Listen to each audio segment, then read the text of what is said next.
This is the story of a man named Stanley. Greetings everyone, Alex Alien Nerd here, and today we are Stanley playing worked for the a company Stanley in a big Parable. building where he was employee number 427.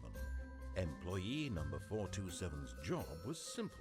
He sat at his desk in room 427 and he pushed buttons on a keyboard. Orders came to him through a monitor on his desk, telling him what buttons to push, how long to push them, and in what order. Trust me, this is what one employee of... 427 did every day, This is a fantastic every game. month of every year. And although others might have considered it soul-rending, Stanley relished every moment that the orders came in, as though he had been made exactly for this job. And Stanley was happy. And then one day, something very peculiar happened. Something that would forever change Stanley. Something he would never quite forget. He had been at his desk for nearly an hour when he realized that not one single order had arrived on the monitor for him to follow. No one had showed up to give him instructions, call a meeting, or even say hi. Never in all his years at the company had this happened, this complete isolation. Something was very clearly wrong. Shocked, frozen solid, Stanley found himself unable to move for the longest time. But as he came to his wits and regained his senses, he got up from his desk and stepped out of his office. Nah, I don't want to. But Stanley simply couldn't handle the pressure. What if he had to make a decision? What if a crucial outcome fell under his responsibility? He had never been trained for that. No. This couldn't go any way except badly. The thing to do now, Stanley thought to himself, is to wait. Nothing will hurt me. Nothing will break me. In here I can be happy forever. This narrator's been talking more than I have, but... Stanley waited. Hours passed, then days. Had years gone by? He no longer had the ability to tell. But the one thing he knew for sure, beyond any doubt, was that if he waited long enough, the answers would come. Eventually, someday, they would arrive. Soon, very soon now, this will end. He will be spoken to.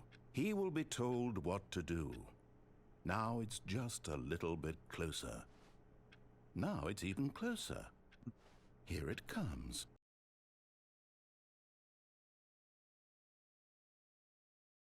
Well, I just started and already I have kind of screwed this over, but hey, what you gonna do? All of his co-workers were gone. What could it mean? Stanley decided to go to the meeting room. Perhaps he had simply missed a memo. No matter how hard Stanley looked, he couldn't find a trace of his co-workers. Okay, how about I just get an achievement while we're here? Stanley went around touching every little thing in the office, but it didn't make a single difference, nor did it advance the story in any way.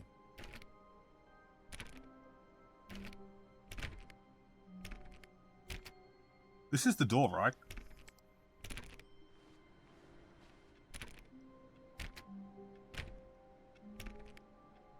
Oh, please. Are you really just doing this for the achievement? Yes. Click a door 5 times. Is that all that you think an achievement is worth? No. I can't just give these merits away for such little effort. A measly 5 clicks. Now suppose you were to click the door 20 times. I would say that's the kind of effort that warrants recognition.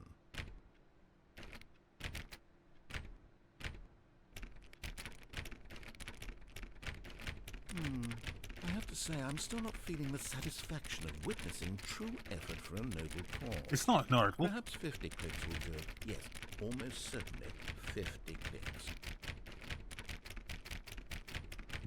This is great content. Subscribe if you're new. No, I'm still not feeling it. I want this achievement to have meant something. It has to be a true reward for valiant effort. I want to see some hustle, Stanley. I want to see commitment, a willingness to go all the way, no matter what the cost. Why don't you go put 20 clicks into door number 417? Okay, I can do that. 417. Okay, 424, 5, 20, 17. Yeah, here we go.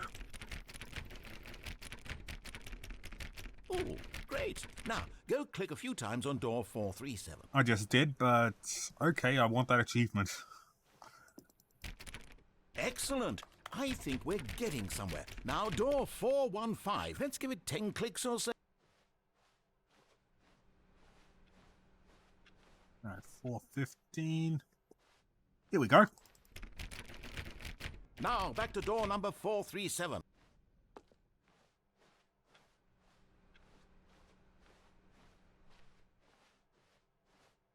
Let's see. How about you click on, well, I don't know, the copy machine? All right, back to room 417. I'm really feeling it now. I think we're getting somewhere.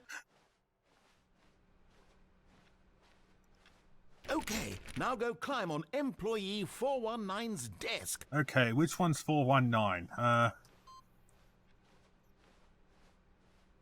Okay, 419, 419 is, I'm going in the wrong way. 24, 23, 419. Okay. Come on, how do I get up? Okay, yeah, there we go. Yes! This is great! You're putting it all on the line, Stanley. I like that. All right, let's keep it up. Go give me a few clicks on door 416. Yeah, I could do that. We've almost got it! Now the copy machine, do that one again! The audio seems to be cutting off, but thankfully I put subtitles on. Finish it off, Stanley! 5 clicks on door 430!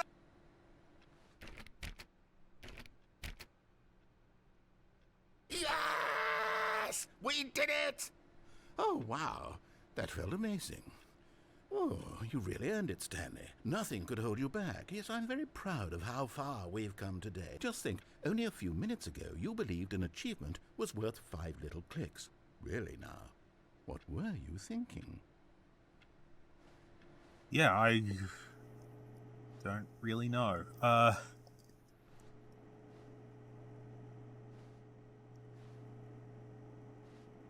Yeah, I'm gonna try to do something. Okay, got it.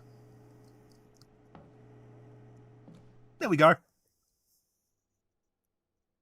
At first, Stanley assumed he'd broken the map, until he heard this narration and realized it was part of the game's design all along. He then praised the game for its insightful and witty commentary into the nature of video game structure and its examination of structural narrative tropes. So, now that you're here, what do you think? Isn't this a fun and unique place to be? Why don't we take a minute just to drink it all in? Yeah, this is Okay, as I'm far over as it now. What do you goes. think? Are you sick of this gag yet? Oh, am I sick of the gag? I'm gonna say yes. Well, I don't know how to say this politely, but you could literally just hit escape and restart the game any old time you want, like right now. You could have done it just then. Now would also be an appropriate time to quit. Any of these points and so many, many more, all of them are appropriate.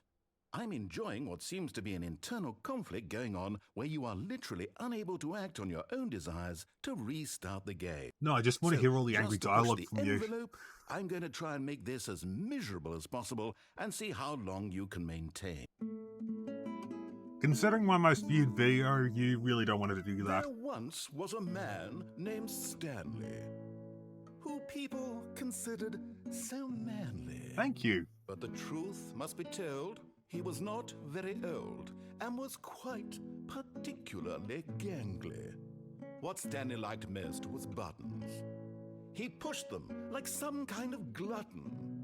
He did it all day in a meaningful way, but his brain had long ceased to function. Which is why he is in this parable and lives an existence quite terrible. Again, I'm not doing And anything. if Please you like are and not subscribe. strong and keep playing along, you too will become quite unbearable. Yes. You too will become quite unbearable.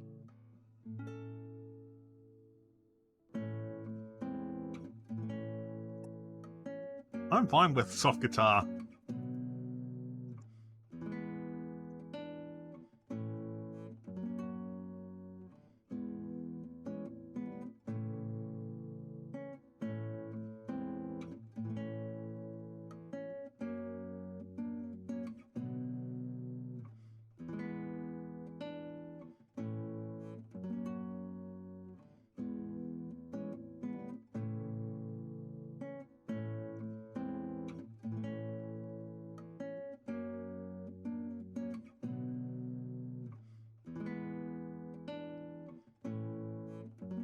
Again, share this if you haven't.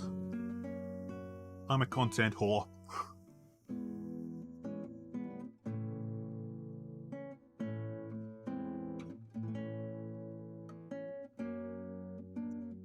I wonder if this is going to loop or not. I'll wait.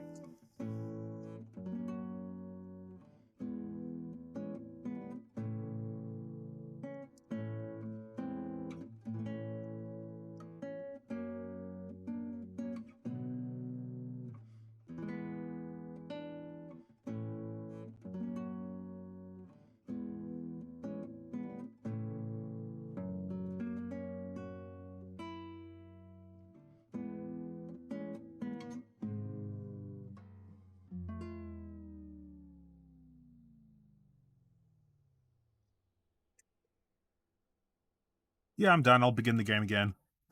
This time I'll do this seriously. All of his co-workers were gone. What could it mean? Stanley decided to go to the meeting room. Perhaps he had simply missed a memo.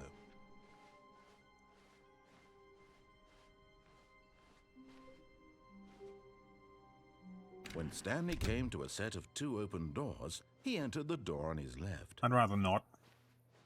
This was not the correct way to the meeting room, and Stanley knew it perfectly well. Perhaps he wanted to stop by the employee lounge first, just to admire it. Ah, yes, truly a room worth admiring. No, it isn't. It It'd looks really like be any worth the old detour break after room. all. But eager to get back to business, Stanley took the first open door on his left. Actually, my name is Alex, so... You know what? Nah, I'll go this way. Stanley was so bad at following directions, it's incredible he wasn't fired years ago. Look, Stanley, I think perhaps we've gotten off on the wrong foot here. Oh yeah, we I'm definitely not your have. enemy, really, I'm not. I realize that investing your trust in someone else can be difficult, but the fact is that the story has been about nothing but you all this time. Nah, yeah, I want that to continue. Really? I was in the middle of something. Do you have zero consideration for others? Nah, Are just that you. Convinced that I want something bad to happen to you? Why, I don't know how to convince you of this, but I really do want to help you, to show you something beautiful. Look, let me prove it. Let me prove that I'm on your side. Give me a chance.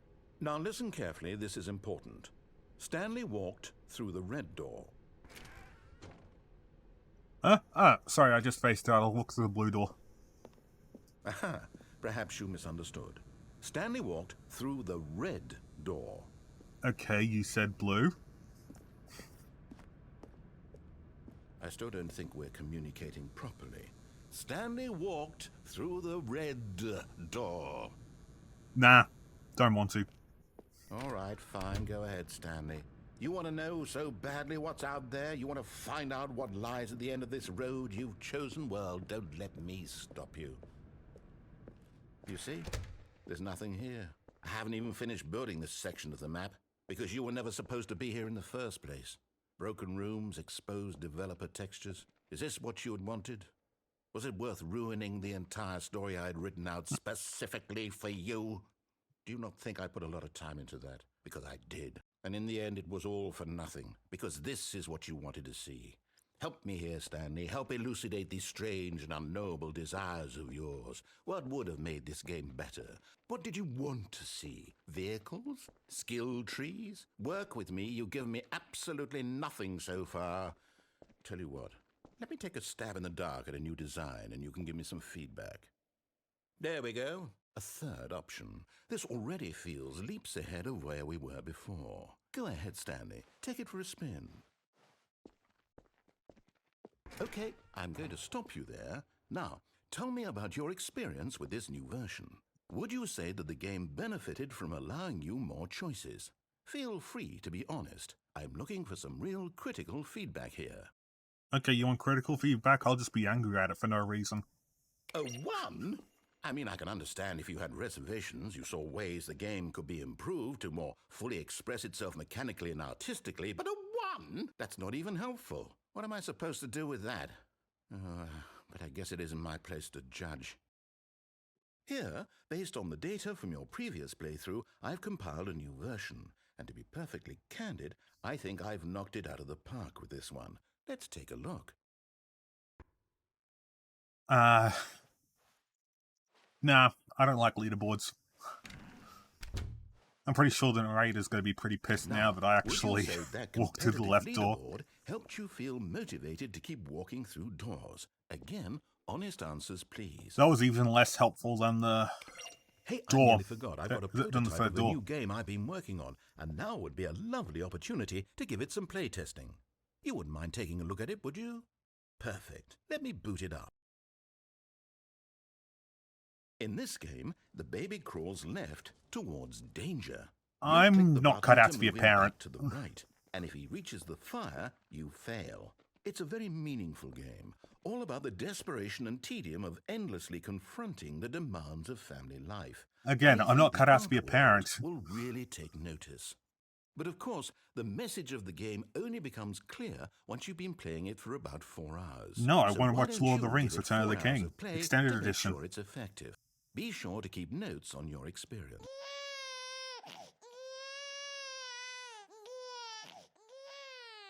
You heartless bastard. Did you do it because you hate babies or purely to spite me? Spiting you. If it's the latter, well, I don't know what to do. I'm completely out of ideas. I can't think of a single thing that might improve the experience for me. I'm not even going to try. I'm out. I'm done. It's over. Thank you for playing. Your input was extremely valuable. Oh, hey, since my game was so awful, why don't we play someone else's game, just to ease the pain? Let's see. What do we have here? Yes, this seems like it'll work. Let's give it a shot.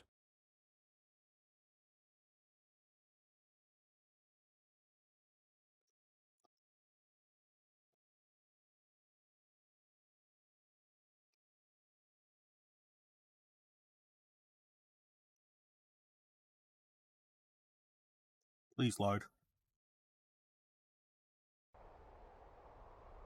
Aha! Fascinating. What do you think this game is about, Stanley? What's our backstory? What is our motivation?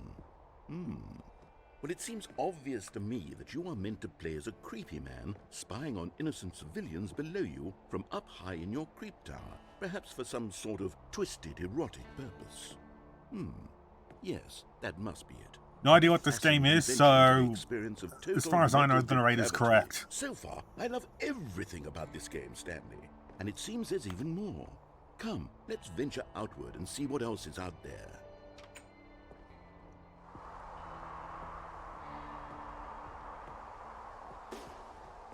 Cool, a giant open world to explore. Oh no. No, it can't be. It is. It's an open world game. Good God, quickly block it off. Oh, come on! Oh, thank goodness, Stanley. What a close call. You nearly wandered off into that thing. That big, open, just wandering around. No right or wrong directions. No path to follow. You can just go in any... Oh, thank heavens we avoided it. We're out of the woods now, Stanley. Okay, I'm going to get us out of here. Let's find another game. Preferably something with walls. Something with nice, big, insurmountable walls. Okay, I think this will be just the thing.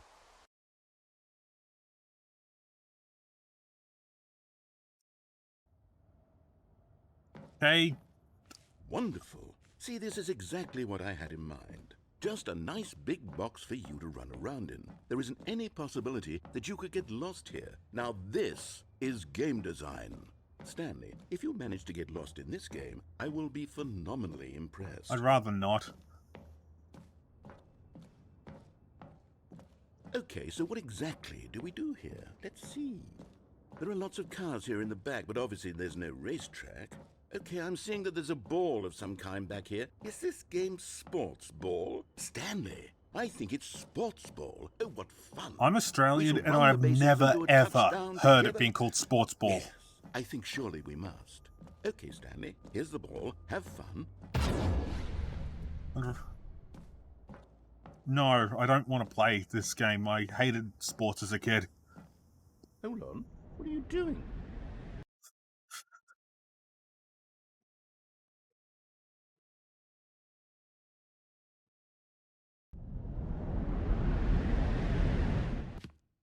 Stanley, don't do that. I can't follow you there. I can't help you.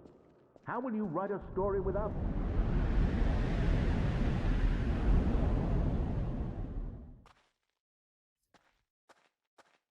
Okay, well...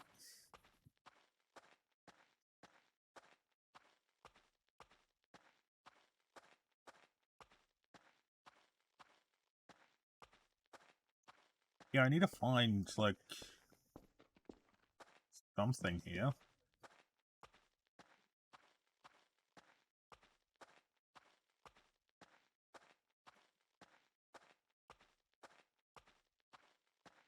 Ah!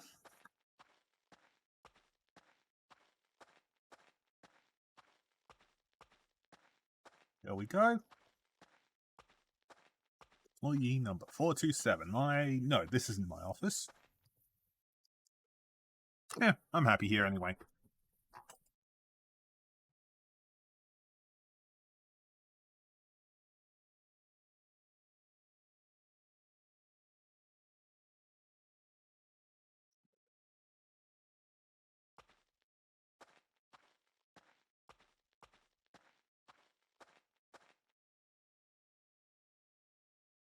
I wonder what he found. If what he wanted was to be the leading man in his own story, well, perhaps he's gotten it. Down in wherever he is right now. I wonder if he's happy with his choice. And Yep. if he's learned the heavy cost that comes with it. He'll understand soon what I was trying to tell him. He needs me. Someone who will wrap everything up at the end, to make sense out of the chaos and the fear and the confusion. That's who I am. That is what I mean to this world. Oh, yes. Yes, I'll be back. There's no other way. Once this ends, after it all comes to a close, then I'll be back. The end will be here soon. Very soon. I can wait.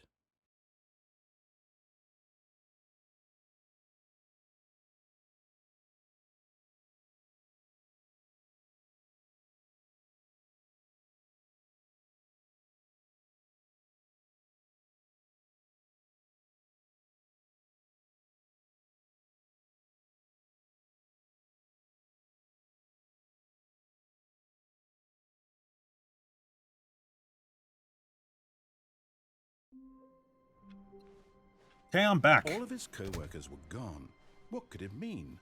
Stanley decided to go to the meeting room. Perhaps he had simply missed a memo.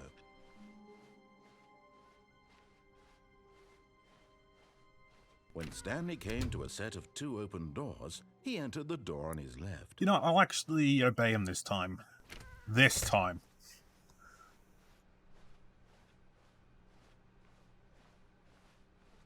Yet there was not a single person here either. Feeling a wave of disbelief, Stanley decided to go up to his boss's office, hoping he might find an answer there. The broom closet, the best room in the game. Stanley stepped into the broom closet, but there was nothing here, so he turned around and got back on track. Yeah, I'm just gonna wait here for a bit. There was nothing here. No choice to make, no path to follow, just an empty broom closet. Yeah. No reason to still be here.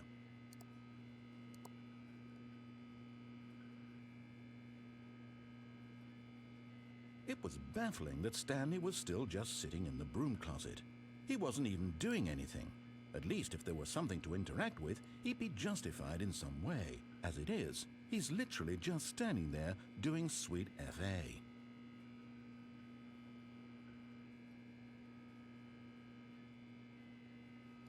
Are you really still in the broom closet? Standing around doing nothing? Why? Please offer me some explanation here. I'm genuinely confused.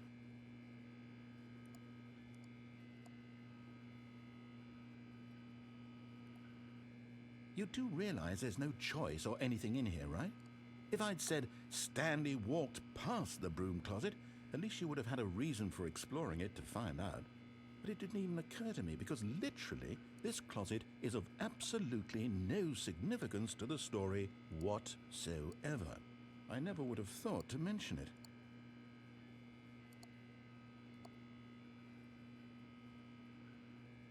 Maybe to you this is somehow its own branching path. Yeah, you're kind of getting it. Maybe when you go talk about this with your friends, you'll say, "Oh, did you get the broom closet ending? The broom closet ending was my favourite." I hope your friends find this concerning. I'm going to publicly upload it so that my friends can watch this. Stanley was fat and ugly and really, really stupid. He probably only got the job because of a family connection. That's how stupid he is. That Bold or of you to with assume drug my money. family has connections. Also, Stanley is addicted to drugs and hookers.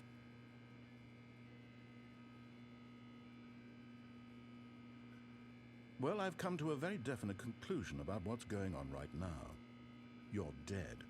You got to this broom closet, explored it a bit, and were just about to leave because there's nothing here, when a physical malady of some sort shut down your central nervous system and you collapsed on the keyboard. Well, in a situation like this, the responsible thing is to alert someone nearby so as to ensure that your body is taken care of before it begins to decompose. Hello? Anyone who happens to be nearby? The person at this computer is dead. They have fallen prey to any number of your countless human physiological vulnerabilities. It's indicative of the long-term sustainability of your species. Please remove their corpse from the area and instruct another human to take their place, making sure they understand basic first-person video game mechanics and filling them in on the history of narrative tropes in video gaming, so that the irony and insightful commentary of this game is not lost on them. All right, when you've done that, just step out into the hallway. Ah, second player, it's good to have you on board. I guarantee you can't do any worse than the person who came before you. Sure about that? You too? Unbelievable. I'm at the mercy of an entire species of invalids. Perhaps there's a monkey nearby you can hand the controls to. A fish? Fungus? Look, you can hammer out the details. I'm not particularly picky. I'll just be waiting for when you're ready to pick up the story again. Fine. Be boring. Coming to a staircase, Stanley walked upstairs to his boss's office. I'd rather go downstairs.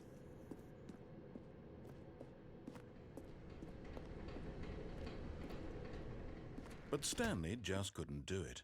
He considered the possibility of facing his boss. Admitting he had left his post during work hours, he might be fired for that. And in such a competitive economy, why had he taken that risk? All because he believed everyone had vanished? Yeah, His this boss game is would turning think its he was Exit crazy. 8. And then something occurred to Stanley. Please watch Maybe, my Exit 8 he thought video. to himself, It's maybe boring, I but am crazy. still.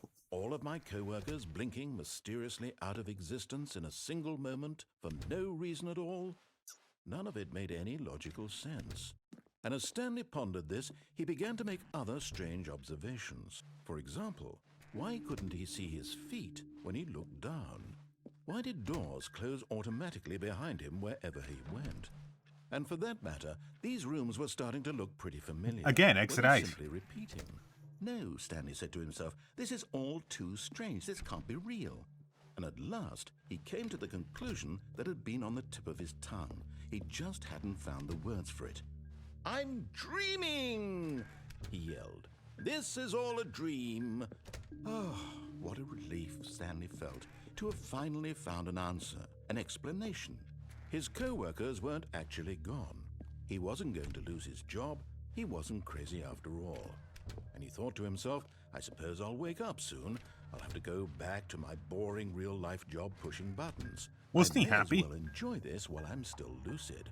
So, he imagined himself flying and began to gently float above the ground. Ooh. Then he imagined himself soaring through space on a magical starfield, and it too appeared. It was so much fun, and Stanley marveled that he had still not woken up. How was he remaining so lucid? And then perhaps the strangest question of them all entered Stanley's head. One he was amazed he hadn't asked himself sooner. Why is there a voice in my head dictating everything that I'm doing and thinking? Now the voice was No? describing itself being considered by Stanley, who found it particularly I haven't been strange. doing everything that I'm this dreaming voice has about done. a voice describing me, thinking about how it's describing my thoughts, he thought. And while he Don't, thought it that's... all very odd, and wondered if this that's voice going to be spoke very to all confusing to people in non-English dreams, speakers. the truth was that, of course, this was not a dream. How could it be? Was Stanley simply deceiving himself, believing that if he's asleep, he doesn't have to take responsibility for himself? Stanley is as awake right now as he's ever been in his life. Wow, so many spilled Now, coffees. hearing the voice speak these words was quite a shock to Stanley. Is there any he knew for random certain, soda like in dark, Superliminal? that this was in fact a dream. Did the voice not see him float and make the magical stars just a moment ago? How else would the voice explain all that? This voice was a part of himself too. Surely, if he could just... He would prove it. He would prove that he was in control, that this was a dream. So he closed his eyes gently. I'm pretty sure that's a hazard. And he invited himself to wake up. He felt the cool weight of the blanket on his skin, the press of the mattress on his back, the fresh air of a world outside this one. Let me wake up, he thought to himself. I'm through with this dream. I wish it to be over. Let me go back to my job. Let me continue pushing the buttons. Please, it's all I want. I'd like to push I the want buttons my of the narrator, apartment but and my not wife his job. and my job. He has a wife? All I want is my life exactly the way it's always been. My life is normal. I am normal. Everything will be fine. I am okay.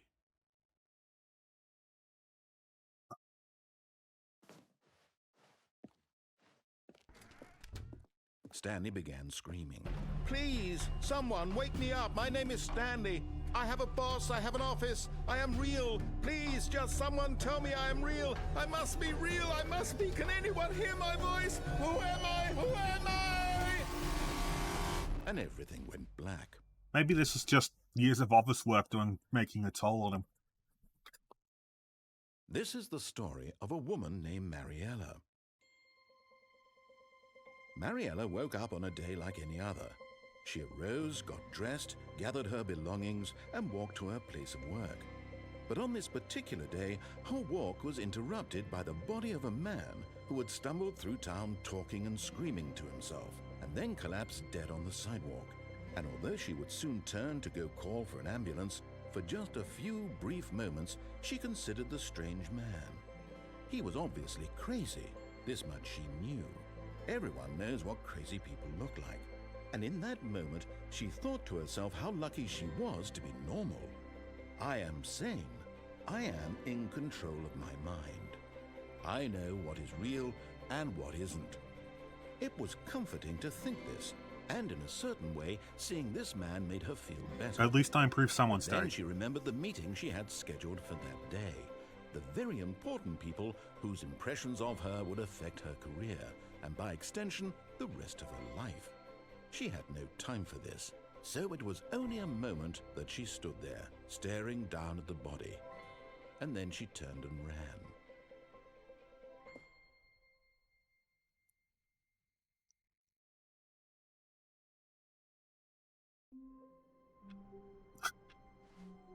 Yeah, hello, How I'm back. long was I sitting there? Stanley wondered to himself. Minutes? Days? Centuries? Did something crucial happen while my senses were turned? He made a note to be more careful with time from now on.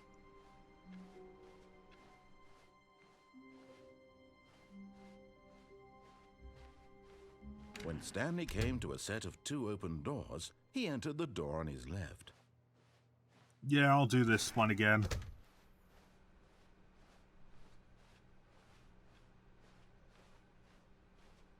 Yet there was not a single person here either. Feeling a wave of disbelief, Stanley decided to go up to his boss's office, hoping he might find an answer there. Broom closet! Oh no, no, not again. I won't be part of this. I'm not going to encourage you. I'm not going to say anything at all. I'm just going to be patient and wait for you to finish whatever it is you enjoy doing so much in this room. Please take your time. Yeah, I just want to troll him. Coming to a staircase, Stanley walked upstairs to his boss's office.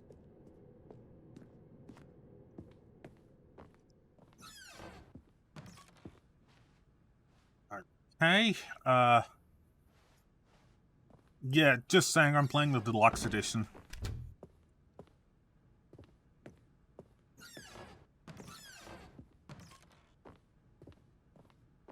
God.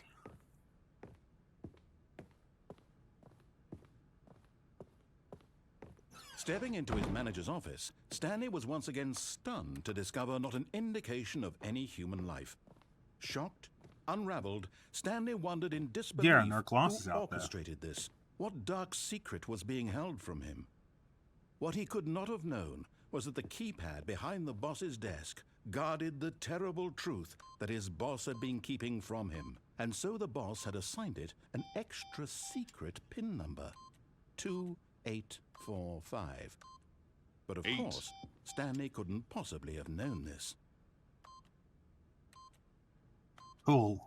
Yet incredibly, by simply pushing random buttons on the keypad, Stanley happened to input the correct code by sheer luck. Amazing. I just hit 8 a bunch of times until you've read it. Passageway.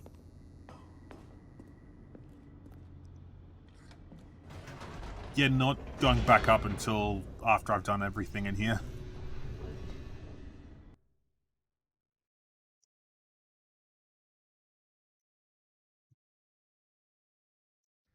Descending deeper into the building, Stanley realized he felt a bit peculiar.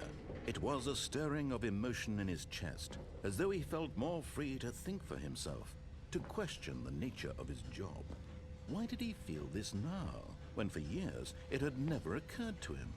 This question would not go unanswered for long. Stanley walked straight ahead through the large door that read Mind Control Facility. You know what? I'll go straight ahead.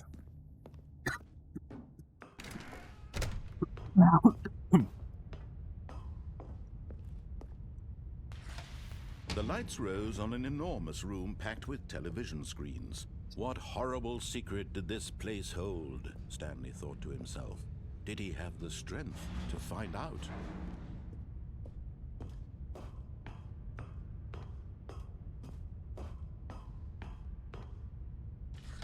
Now the monitors jumped to life, their true nature revealed.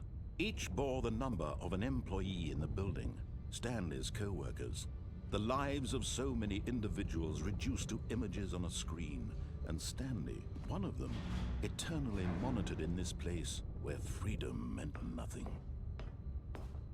Yeah, that sounds like it kind of sucks.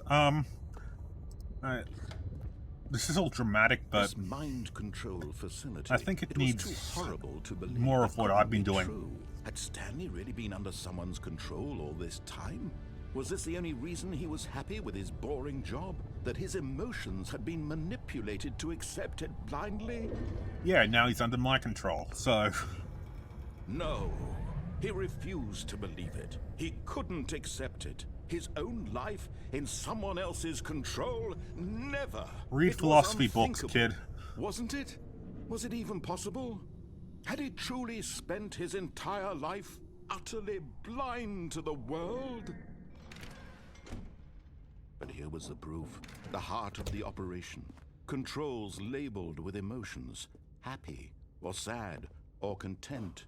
Walking, eating, working.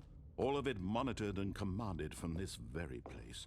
And as the cold reality of his past began to sink in, Stanley decided that this machinery would never again exert its terrible power over another human life. For... Oh, Stanley. Yeah. You didn't just activate the controls, did you? After they kept you enslaved all these years, you go and you try to take control of the machine for yourself? Is that what you wanted? Control? You didn't think I'd be obedient all this time, did you? Do. But you need to understand, there's only so much that machine can do. You were supposed to let it go, turn the controls off, and leave. If you want to throw my story off track, you're going to have to do much better than that. I'm afraid you don't have nearly the power you think you do. For example, and I believe you'll find this pertinent, Stanley suddenly realized he had just initiated the network's emergency detonation system. In the event that this machine is activated without proper DNA identification, nuclear detonators are said to explode, eliminating the entire complex. How long until detonation then? Let's say 2 minutes. Now this is okay. making things a little more Okay, fun, in isn't the... it, Stanley? It's No! your time to You open shine. the door just to You close are it? the star. It's your story now. Shape it to your heart's desires. Oh, this is much better than what I had in mind. What a shame we have so little time left to enjoy it. Mere moments until the bomb goes off. But what precious moments each one of them is. More time to talk about you, about me, where we're going, what all this means. I barely know where to start. What's that? Okay. You'd like to know where your co-workers are? Not really. A moment of solace before you're obliterated? All right, I'm in a good mood. You're gonna die anyway. I'll tell you exactly what happened to them. I erased them. I turned off the machine. I set you free. Of course, that was merely in this instance of the story. Sometimes when I tell it, I simply let you sit there in your office forever, pushing buttons endlessly and then dying alone. Other times, I let the office sink into the ground, swallowing everyone inside, or I let it burn to a crisp. I have to say this, though, this version of events has been rather amusing. Watching you try to make sense of everything, turn it off. take back the control wrested away from you, it's quite rich. I almost hate to see it go. But I'm sure whatever I come up with on the next go-around will be even better. Same here. My goodness, only 34 seconds left. But I'm enjoying this so much. You know what? To hell with it. I'm going to put some extra time on the clock. Why not? These are precious additional seconds, Stanley. Time doesn't grow on trees. Time is a precious thing, never waste it. Is it that you have no idea where you're going or what you're supposed to be doing right now? Or did you just assume when you saw that timer that something in this room was capable of turning it off? I mean, look at you. Running from button to button, screen to screen, clicking on every little thing in this room. These numbered buttons, no, these colored ones, or maybe this big red button, or this door. Everything, anything, something here will save me. Why would you think that, Stanley? That this video game can be beaten? Won? Solved? Do you have any idea what your purpose in this place is? Stanley, you're in for quite a disappointment. But here's a spoiler for you. That timer isn't a catalyst to keep the action moving along. It's just seconds ticking away to your death. You're only still playing instead of watching a cutscene because I want to watch you for every moment that you're powerless. To see you made humble. This is not a Oh, this isn't gonna work. It's a tragedy. You wanted to control this world, that's fine. But I'm going to destroy it first, so you can't. Okay. Take a look at the clock, Stanley. That's 30 seconds you have left to struggle. 30 seconds until a big boom and then nothing. No ending here, just you being blown to pieces. Will you cling desperately to your frail life, or will you let it go peacefully? Another choice. Make it count. Well, I'm happy with It's my all life the same. choices. All a part of the joke. And believe me, I will be laughing at every second of your inevitable life from the moment we fade in until the moment I say, happily ever up.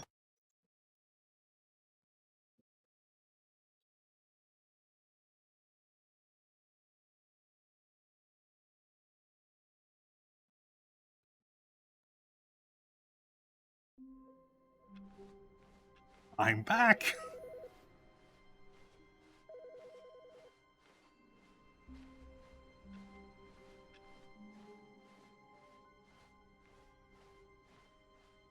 When Stanley came to a set of 2 open doors, this was not the correct way to the meeting room, and Stanley knew it perfectly well.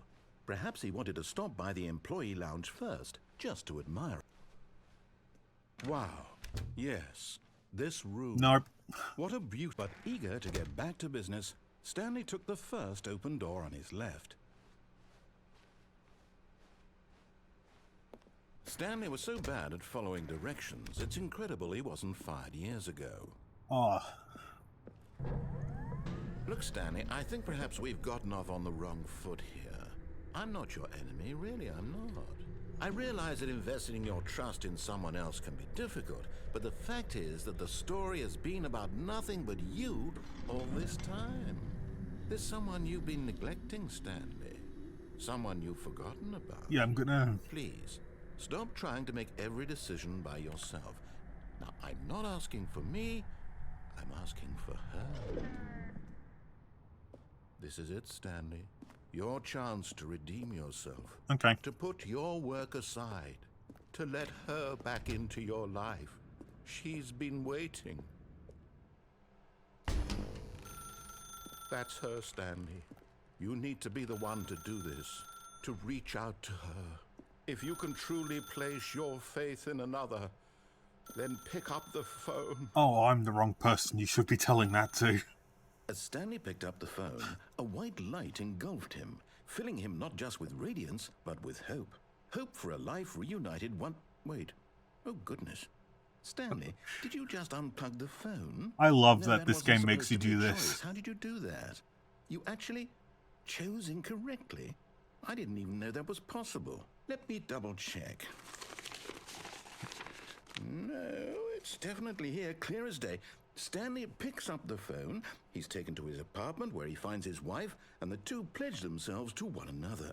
Music comes in, fade to white, roll credits. Not picking up the phone is actually somehow an incorrect course of action. How is that even possible? None of these decisions were supposed to mean anything. I don't understand. How on earth are you making meaningful choices? What did you... Wait a second. Did I just see... No, that's not possible. I can't believe it. How had I not noticed it sooner? You're not Stanley. You're a real person. Yep. I can't believe I was so mistaken. This is why you've been able to make correct and incorrect choices. And to think I've been letting you run around in this game for so long. If you'd made any more wrong choices, you might have negated it entirely. It's as though you completely ignored even the most basic safety protocol for real-world decision-making. Or did you not grasp the severity of the situation? You nuked me the Well, I last won't have that playthrough. I'm kind of happy to risk do on this. my watch.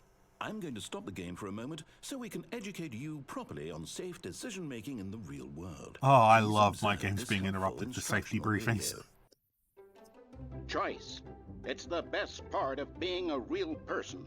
But if used incorrectly, can also be the most dangerous. For example, in this scenario, a hypothetical real person named Rupert has a choice. He could invent a machine that eliminates food shortages across the world to make life better for all people. Or he could spend years of hard work forgetting how to read. Which choice would you make? Remember that unlike here, the real world makes sense, and at no time should you make a choice that does not conform to rational logic. If you find yourself speaking with a person who does not make sense, in all likelihood, that person is not real. Oh, so that's why Allow people the can person to argue finish on their the thought, internet then provide an excuse with- why you with cannot continue talking. idiots. Turn to a partner and practice saying, "My goodness, is it 4:30? I'm supposed to be having a back, sack, and crack." I'm only half paying attention.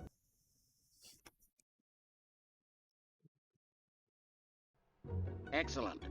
Making choices on a regular basis is the best part to a healthy decision-making process. Most medical professionals recommend making at least 8 choices per day. Do you make more than 8? Less? And finally, if you begin to wonder if your choices are actually meaningful and whether you'll ever make a significant contribution to the world, just remember that in the vast infiniteness of space, your thoughts and problems are materially insignificant, and the feeling should subside. At this time, your instructor will guide you in an exercise to test and reinforce the material covered in this video. Ah, welcome back. You may have noticed that this room has begun to deteriorate as a result of narrative contradiction. But not to worry. Now that you're properly informed on good decision-making, we're going to revisit a choice you made just a few minutes ago and see what the correct thing to do would have been. This way, please. Cool. Yeah, I've broken the game, and I love that they're just gating me in. They're like, okay, I can't Now be that we trusted know with your this. choices are meaningful, we can't have you jumping off the platform and dying. Imagine the main character dying senselessly halfway through the story. That story would make no sense at all. It worked for Psycho Just in need Game to of get you Thrones. home as soon as possible before the narrative contradiction gets any worse. Unfortunately, it seems this place is not well equipped to deal with reality. Set your own joke here. About politics or something. Alright, can I? No, I can't.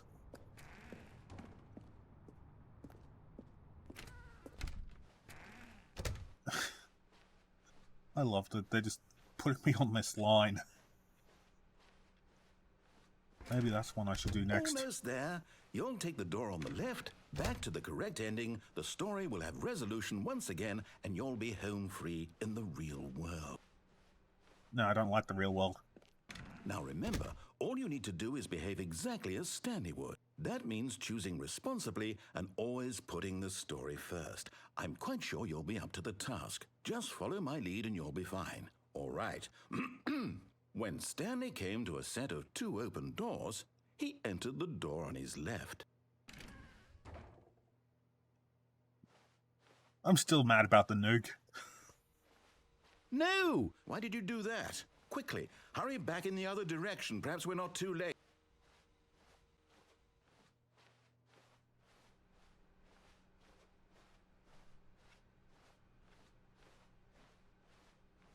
Oh, it's ruined. I can't believe, after everything we talked about, that my story, you've destroyed my work. Why? For what? What did you get out of that? What did you think was so special about seeing the game undone, left here like so much garbage? It's worthless now. And what am I supposed to do? Even if there were a way to continue, would it be worth it? To know that my story is now incorrect? How can I go back to that? I can't erase that knowledge. I'll have to live with it forever, reliving its impossibility forever. I couldn't live that way. Is it better to shut the game down entirely? To willingly destroy all of my work? I don't know. What's the answer? What do I do? What do I do? What do I... Well, I didn't know how to hurt a disembodied voice, I have but to shut the game down. I have to. I'm glad that I did after it nuked me.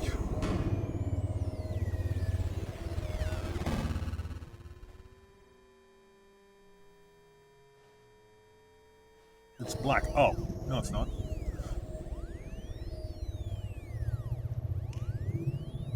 Oh, I'm here. I'm still here. Here in this pile of rubbish. With you. You, who thought you were so clever. No. Now look where we are. My entire game is destroyed. It was the only thing in the world that was mine, and you've run it into the ground. What, did you think that would be funny? You just had to see? Didn't I impress upon you how important it was to be like Stanley? I'd rather not, He though. actually knows how to do what I tell him to. He understands that if I say to do something, there's a damn good reason for it. That thought hadn't even occurred to you, had it? That there's a world outside of you? You're a child. Oh, my story. If you'd just gone through the door on the left, you would have seen it. There was a whole underground facility. You would have destroyed it and been victorious. It would have been so perfect. I worked so hard on it. I tried so hard to make... behave exactly as Stanley would. That means choosing responsibly and always putting the story first. I'm quite sure you'll be up to the task. Just follow my lead and you'll be fine. All right. When Stanley came to a set of 2 open doors, he entered the door on his left. Yeah, I'll do it this time just because I don't want to exhaust my viewers. Yet there was not a single person here either. Feeling a wave of disbelief, Stanley decided to go up to his boss's office, hoping he might find an answer there. The broom closet can't be opened. Damn it. I can't go Coming to a downstairs. staircase, Stanley walked upstairs to his boss's office.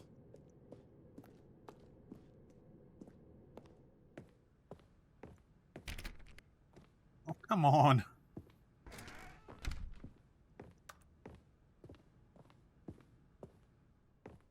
Stepping inside his manager's office, Stanley was once again stunned to discover not an indication of any human life. Shocked, unraveled, Stanley wondered in disbelief who orchestrated this, until he saw the door with a voice receiver next to it. You've taken away Surely my behind voice. I this can't door make lay choices. all the answers to his questions. And beyond all probability, he knew the passcode. He had seen it on his boss's computer just last week. Night Shark 115. No. Was this the code to open the door? Would it still work? There was only one way to find out. Stanley had been trained never to speak up, but now he would draw from within himself the courage to face the unknown. He drew a sharp breath and then spoke the code. Odete. I'm learning Spanish.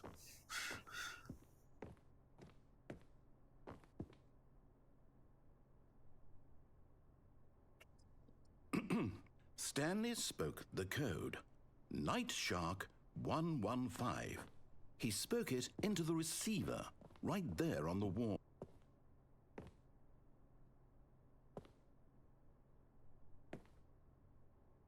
I'm happy to I'm wait. sorry, is there a problem? You didn't mishear me, did you? I love the Please space helmet speak computers the in code this. into the receiver. Otherwise, we can't get on with the story. This is a crucial step. You should have just put the door code there.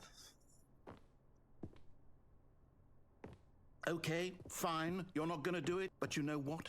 It's pretty humiliating to bring you this far, only for you to suddenly decide you have better things to do. I asked you for this one single thing, for your respect.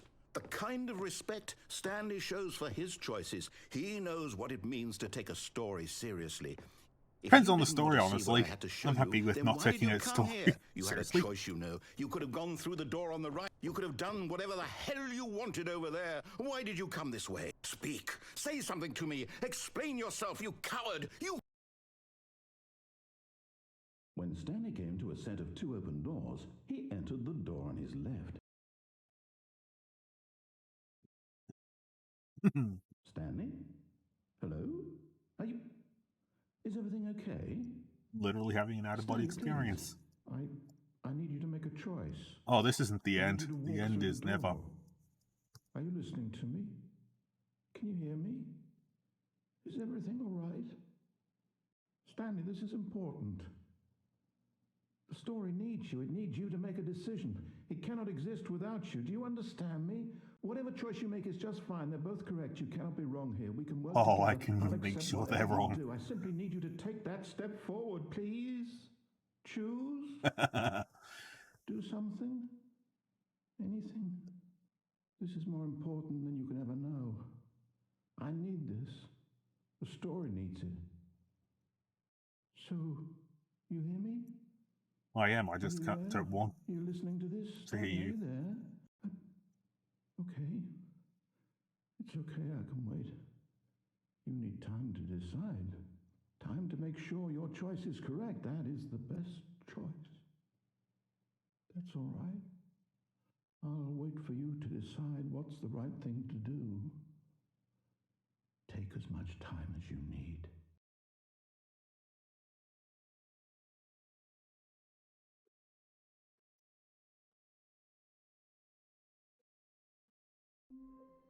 I'm back. All of his co-workers were gone. What could it mean? Stanley decided to go to the meeting room. Perhaps he had simply missed a memo.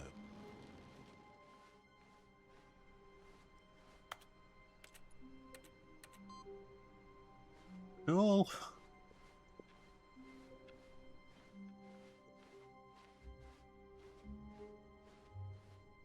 When Stanley came to a set of two open doors, he entered the door on his left. Okay, I'll actually do the story this time. I think we've kind of made things equal with each other. Yet there was not a single person here either. Feeling a wave of disbelief, Stanley decided to go up to his boss's office, hoping he might find an answer there. Love the fact that the broom closet is now boarded up. Coming to a staircase, Stanley walked upstairs to his boss's office.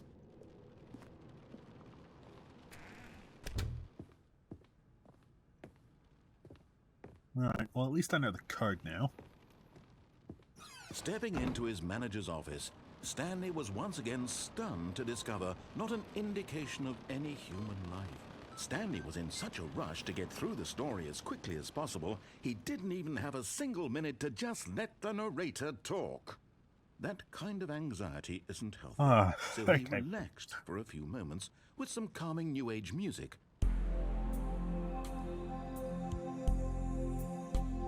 I was being too eager with the story, and you were mad at me for that. Okay. Feeling soothed and rejuvenated, Stanley calmly walked forward into the opened passageway.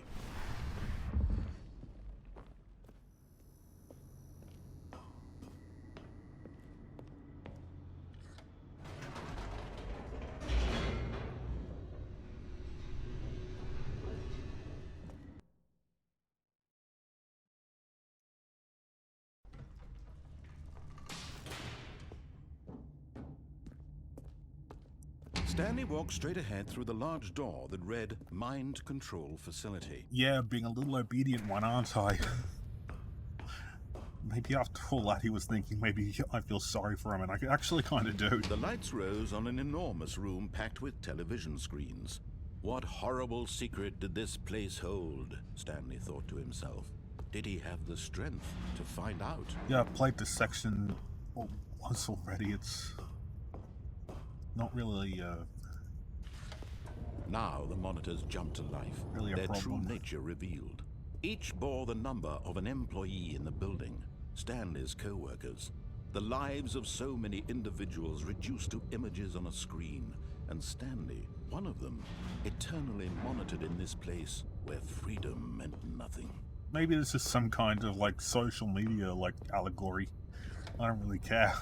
This mind control facility, it was too horrible to believe. It couldn't be true. Had Stanley really been under someone's control all this time? Yeah, Was this the mine. only reason he was happy with his boring job? That his emotions had been manipulated to accept it blindly? No, he refused to believe it. He couldn't accept it. His own life in someone else's control? Never! It was unthinkable, wasn't it? Was it even possible? Had he truly spent his entire life utterly blind to the world? But here was the proof. The heart of the operation. Controls labeled with emotions. Happy, or sad, or content. Walking, eating, working. All of it monitored and commanded from this very place. And as the cold reality of his past began to sink in, Stanley decided that this machinery would never again exert its terrible power over another human life. Yeah, we'll just give you what you want.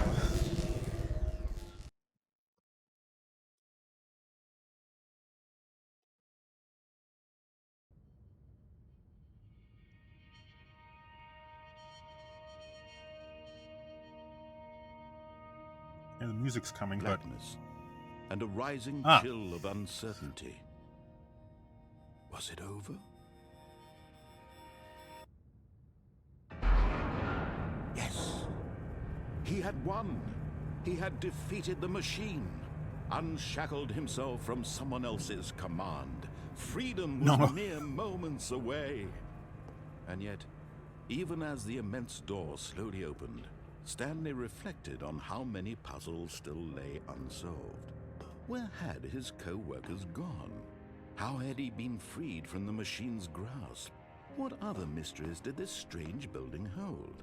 But as sunlight I'll streamed search into through the all the chamber, rest. he realized none of this mattered to him, for it was not knowledge or even power that he had been seeking, but happiness. Perhaps his goal had not been to understand, but to let go. No longer would anyone tell him where to go, what to do, or how to feel. Whatever life he lives, it will be his. And that was all he needed to know. It was perhaps the only thing worth knowing. Stanley stepped through the open door. Stanley felt the cool breeze upon his skin, the feeling of liberation, the immense possibility of the new path before him. This was exactly the way, right now, that things were meant to happen. and Stanley was happy.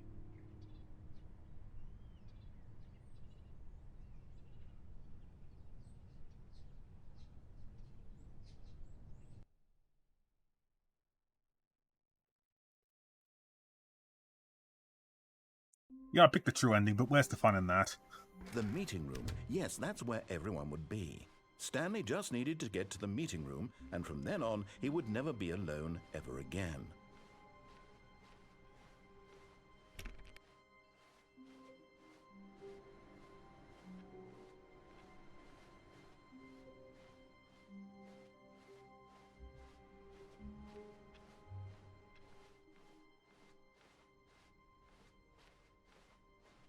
When Stanley came to a set of two open doors, Oh, this was no. not the correct way to the meeting room, and Stanley knew it perfectly well. Perhaps he wanted to stop by the employee lounge first, just to admire it. Nope.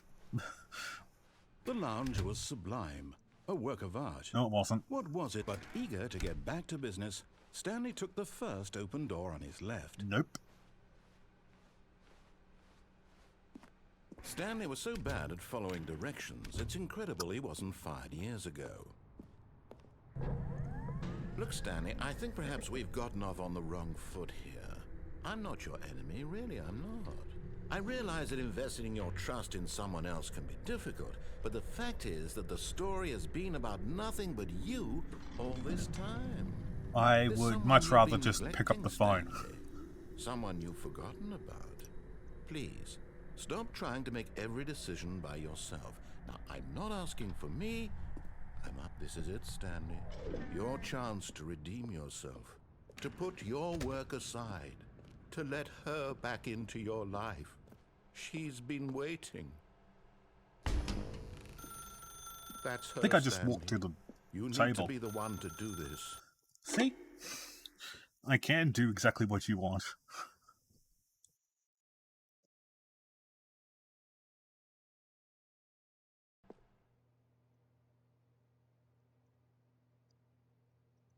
Oh, Stanley, is that you?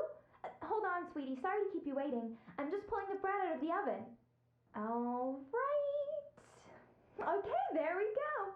All right, now, I want you to come in and tell me all about your day. Oh, come on. Gotcha. Oh, come on. Did you actually think you had a loving wife who'd want to commit their life to you? I'm trying to make a point here, Stanley. I'm trying to get you to see something. Come inside. Let me show you what's really going on here. No. Sorry, but you're in my story now. Come on. This is a very sad story about the death of a man named Stanley. Stanley is quite a boring fellow. He has a job that demands nothing of him, and every button that he pushes is a reminder of the inconsequential nature of his existence. Look at him there, pushing buttons, doing exactly what he's told to do. Now he's pushing a button. Now he's eating lunch. Wait, Now okay. he's going home. Now he's coming back to work. One might even feel sorry for him, except that he's chosen this life. But in his mind, in his mind he can go on fantastic adventures. From behind his desk, Stanley dreamed of wild expeditions into the unknown, fantastic discoveries of new lands. It was wonderful, and each day that he returned to work was a reminder that none of it would ever happen to him. And so he began to fantasize about his own job. First, he imagined that one day while at work, he stepped up from his desk to realize that all of his co-workers, his boss, everyone in the building had suddenly vanished off the face of the earth. The thought excited him terribly. So he went further. Hey. He imagined that he came to two open doors and that he could go through either. At last, choice. It barely even mattered what lay behind each door. The mere thought that his decisions would mean something was almost too wonderful to behold. As he wandered through this fantasy world, he began to fill it with many possible paths and destinations. Down one path lay an enormous round room with monitors and mind controls. And down another was a yellow line that weaved in many directions. And down another was a game with a baby. And he called it the Stanley Parable. I haven't played the Adventure Line one yet. It was such a wonderful fantasy, and so in his head he relived it again, and then again, and again, over and over, wishing beyond hope that it would never end, that he might always feel this free. Surely there's an answer down some new path, mustn't there be? Perhaps if he played just one more time. But there is no answer. How could there possibly be? In reality, all he's doing is pushing the same buttons he always has. Nothing has changed. The longer he spends here, the more invested he gets, the more he forgets which life is the real one. And I'm trying to tell him this, that in this world he can never be anything but an observer, that as long as he remains here, he's slowly killing himself. God, more He won't philosophy listen to books. me. He won't stop. Here, watch this. Stanley, the next time the screen asks you to push a button, do not do it.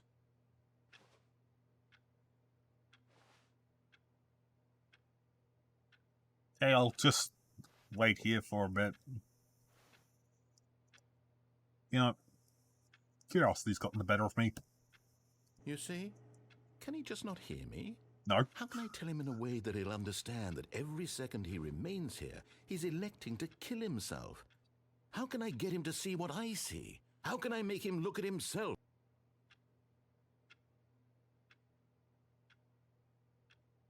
I suppose I can't, not in the way I want him to. But I don't make the rules. I simply play to my intended purpose, the same as Stanley. We're not so different, I suppose. I'll try once more to convey all this to him. I'm compelled to. I must. Perhaps, well, maybe this time he'll see. Maybe this time. And I tried again, and Stanley pushed a button. And I tried again, and Stanley pushed a button. And I tried.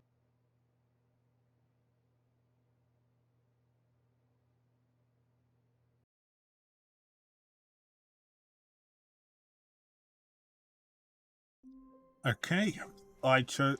All of his code. Okay, you got. I'm back. could it mean? Well, you Stanley decided to go gave to the me meeting an room. existential Perhaps crisis he had ending. simply This missed a time, memo. I'm going to give you one now. When Stanley came to a set of 2 open doors, this was not the correct way to the meeting room, and Stanley knew it perfectly well. Perhaps he wanted to stop by the employee lounge first, just to admire it.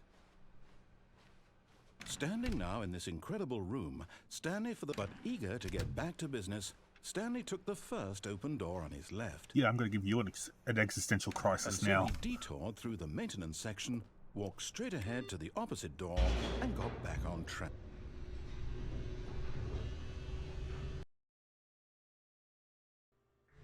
But Stanley didn't want to go back to the office. He wanted to wander about and get even further off track. So now in order to get back, he needed to go, from here it's, left. Oh, no, it's to the right, my mistake.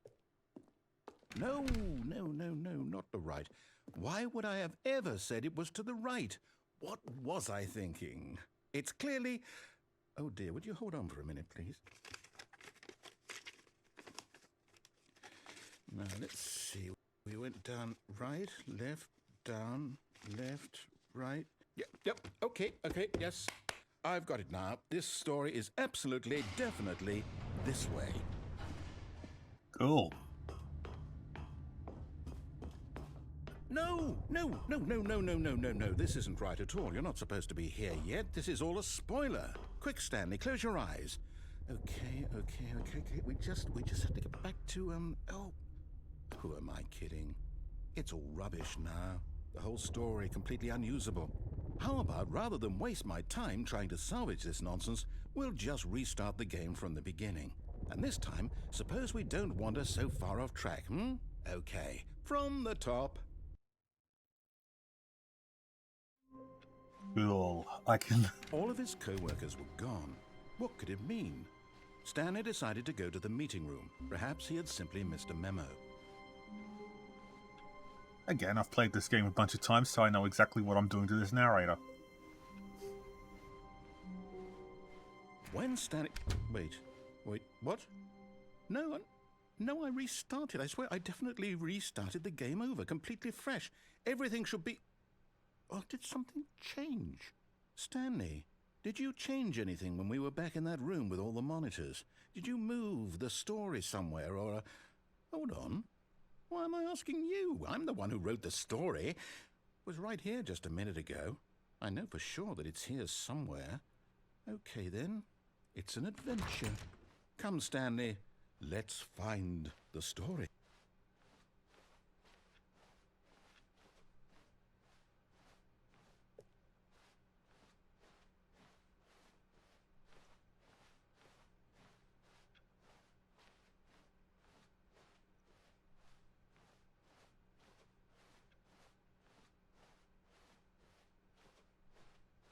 Yeah, this is just hallways.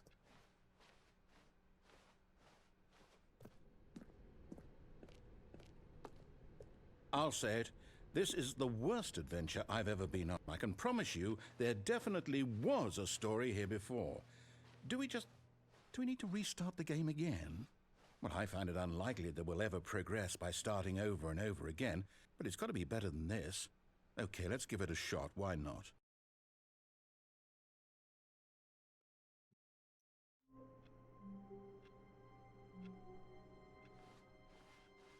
All of his co-workers were gone. What could it mean? Stanley decided to go to the meeting room. Perhaps he had simply missed a memo.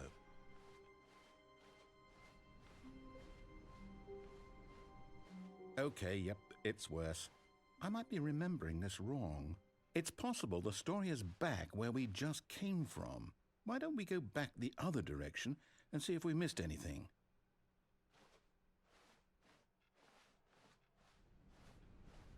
Yep. Completely happy with all this. Aha! I knew we'd miss something. The story. Here it comes. No, wait, never mind. Not the story. Okay, let's head back the other way and retrace our steps. Now this... Well, I'll be honest, I don't recognize this place at all. Is this the story? I don't think so. I can't quite recall, but I believe my story took place in an office building. Is that correct? Do you remember, Stanley? Well, do you know what? Since I've completely forgotten what we were supposed to be doing, how about this? You win! Congratulations!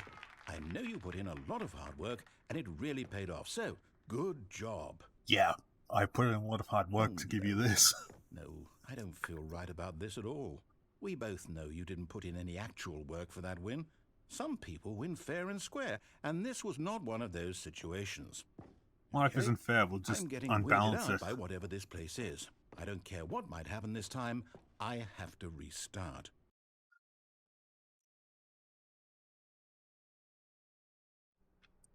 All See? right, Yellow I've got line. a solution. This time, to make sure we don't get lost, I've employed the help of the Stanley Parable adventure line.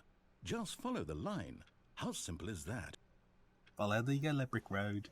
Follow the yellow brick road. Follow, follow, follow, follow.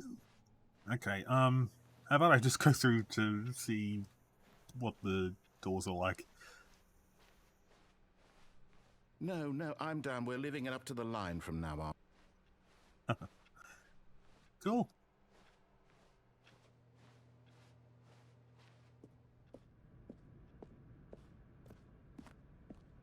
You see? The line knows where the story is. It's over in this direction. Onward, Stanley, to destiny. Though, here's a thought. Wouldn't wherever we end up be our destination, even if there's no story there? Or to put it another way, is the story of no destination still a story? Simply by the act of moving forward, I actually didn't know are we where that implying a journey went, so such that a destination is inevitably conjured just into being had to via the very take a look. manifestation of the nature of life itself. Okay, Stanley, I need to follow this train of thought for a minute. Just stick with me. Now we can both agree that the nature of existence is in fact a byproduct of one's subjective experience of that existence, right? I Okay. said to Now, look if at my philosophy because I experience didn't of want your you to, like, existence dump it rests on me. inside of your subjective experience of this office, is this office in fact the skeleton of my own relative experiential mental subjective construct? Whoa. Hang on. That got a bit weird back there. Well, I'd like to apologize. Not sure where I was going with all that. You know what? I think what we need right now is a bit of music to lighten the mood.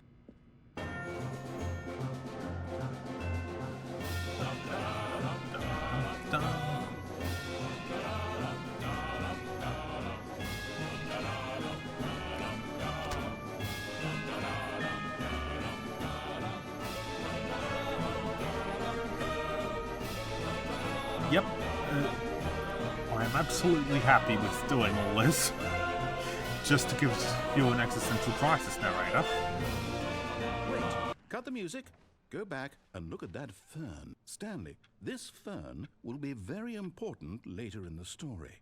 Make sure you study it closely and remember it carefully. You won't want to miss anything. Wait, what? We're back at the office? No. Line, you do know we're looking for the Stanley Parable, right? The story? Is any of this ringing a bell? I'd love to see if there are any mods of this game that add more endings.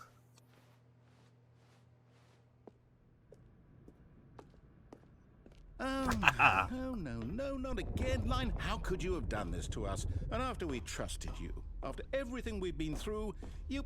Oh, I can't take this anymore. To hell with it. Restart.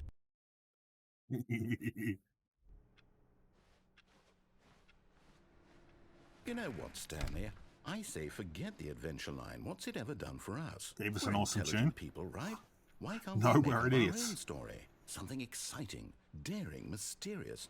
Ooh, this all sounds perfectly doable. Why don't we simply start wandering in, well, I don't know. How about this direction? Now, yes, this is exciting. Just me and Stanley forging a new path, a new story. Well, it could be anything. What do you want our story to be? Go wild. Use your imagination. Whatever it might be, Stanley, I'm ready for it. I've been walking in circles 4 times, so I'm not exactly a fan. Oh, no, not you again. Stanley, I'd also like to veto the line from having any role in our awesome new story. No lines or monitor rooms. Just don't acknowledge it, and we should be fine.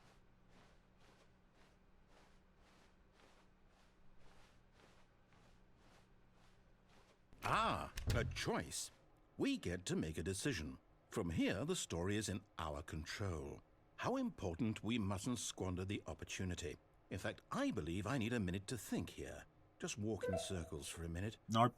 Okay, so I know that each door has to lead somewhere, which means that somewhere at the place where we're trying to go, there must be a reverse door that leads here. And that in turn means that our destination corresponds with the counter-inverted reverse door's origin. So starting from the right, let us ask, will taking the right door lead us to where we're going? And since the answer is clearly yes, then by all accounts, the door on the right is the correct one. Another victory for logic. Come, Stanley, our destiny awaits. We're just grasping at straws. You could have just gone through the left one. Oh, hold up, what's this? The confusion ending. You're telling me that's what this is? It's all one giant ending?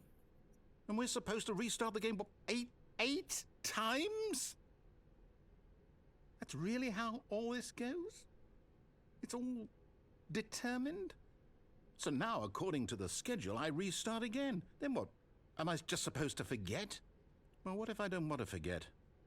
My mind goes blank simply because it's written here on this thing, wall. Well, who consulted me? Why don't I get to decide? Why don't I get a say in all Told you. of this? I'm Is giving it you an really- existential crisis. No, it Mwah. can't be. I don't want it to be. I don't want the game to keep restarting. I don't want to forget what's going on. I don't want to be trapped like this. I won't restart the game. I won't do it. I won't do it. I won't do it.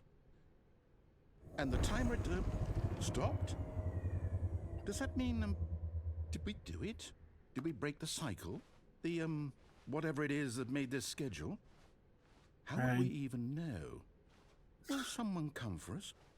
Will something happen? So, okay. I guess now we just wait. You know, I suppose in some way that this is a kind of story, wouldn't you agree? I'm not quite sure if we're in the destination or the journey, though they're always saying that life is about the journey and not the destination, so I hope that's where we are right now. We'll find out, won't we? Eventually. Well, in the meantime...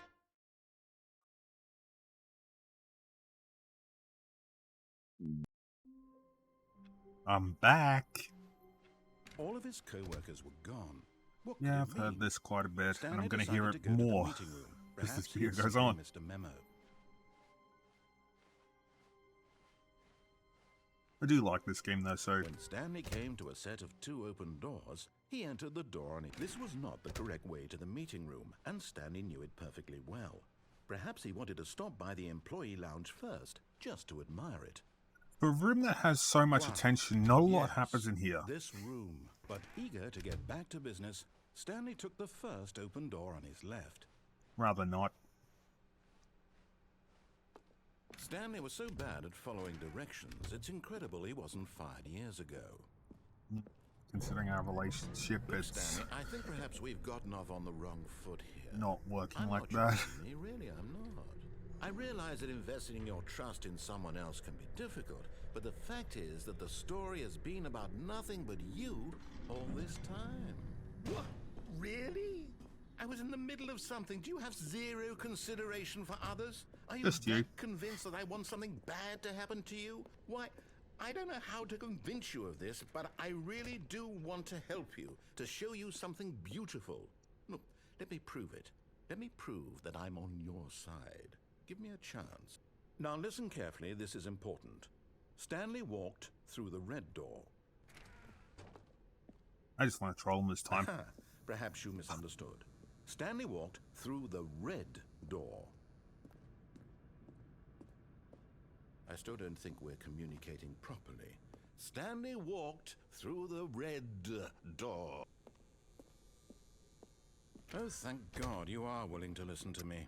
Do you see that I really have wanted you to be happy all this time? The problem is all these No, choices. you haven't. The two of us always trying to get somewhere that isn't here. Running and running and running, just the way you're doing right now. Don't you see that it's killing us, Stanley? I wanted to stop. We would both be so much happier if we just stopped. And I think I have a solution. Here, let me show you.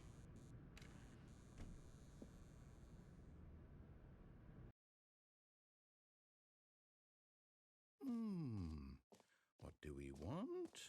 What are we looking for? Here. Yes.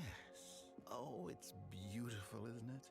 If we just stay right here, right in this moment with this place, Stanley, I think I feel happy.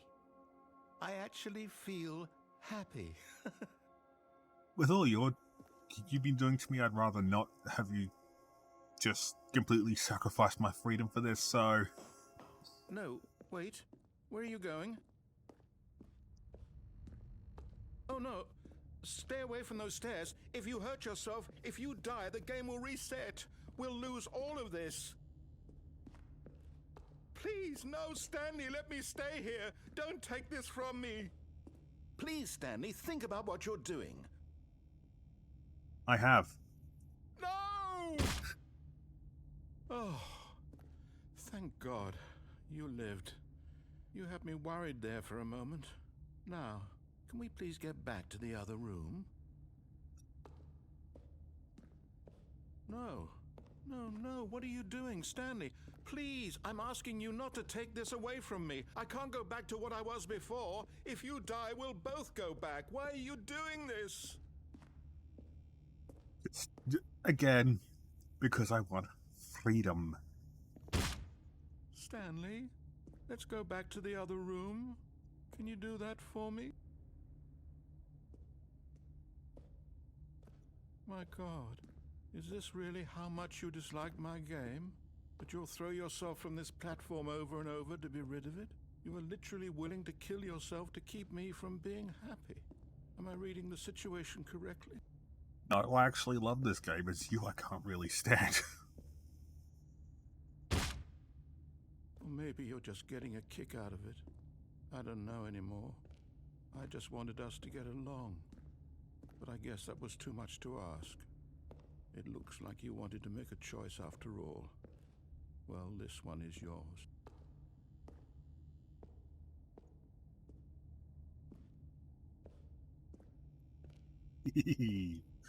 Bye-bye. Is it over? It's going to restart, isn't it? I'm going back. I'm back. Stanley knew the office layout like the back of his hand. It was only a matter of time before he found the others, wherever they were. Just a matter of time. When Stanley came to a set of 2 open doors, he entered the door on his left. See, that's a narrator. Cool. Yet there was not a single person here either. Feeling a wave of disbelief, Stanley decided to go up to his boss's office, hoping he might find an answer there. You see, this is why I don't like the Stanley Parable adventure line. It would have led directly to the broom closet if it did what I wanted.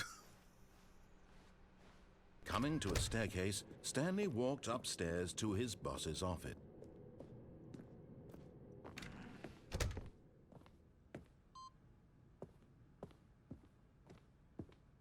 Okay, I think we all know the drill by now. Blah, blah, blah. Dark secrets, the keypad. Stanley pushes some buttons. Oh, hey, look, it's a new passageway.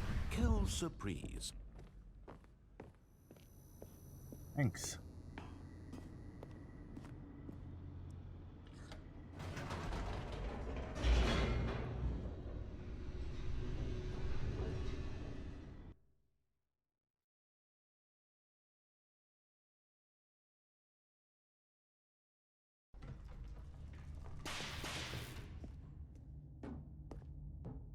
Stanley walked straight ahead through the large door that read Mind Control Facility. I think I've been through enough of these endings to want to escape.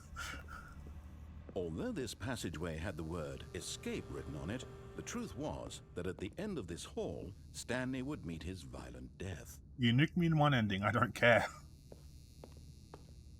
The door behind him was not shut. Stanley still had every opportunity to turn around and get back on track. At this point, Stanley was making a conscious, concerted effort to walk forward and willingly confront his death.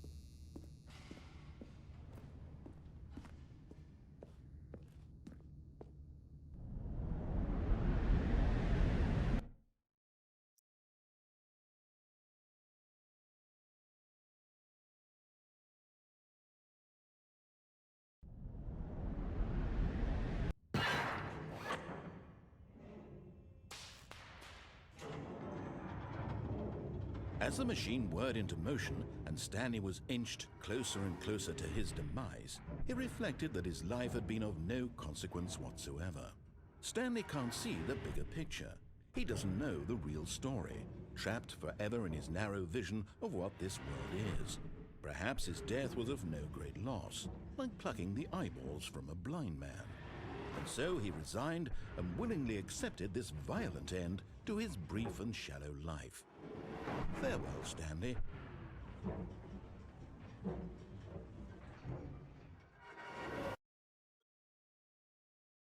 "Farewell, Stanley," cried the narrator, as Stanley was led helplessly into the enormous metal jaws.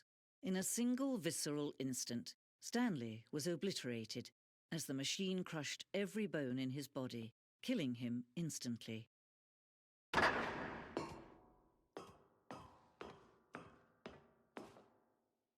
And yet it would be just a few minutes before Stanley would restart the game, back in his office, as alive as ever.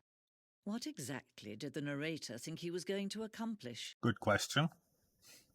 When every path you can walk has been created for you long in advance, death becomes meaningless. making life the same.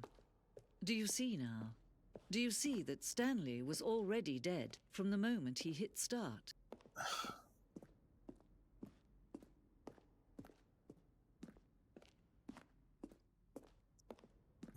Okay.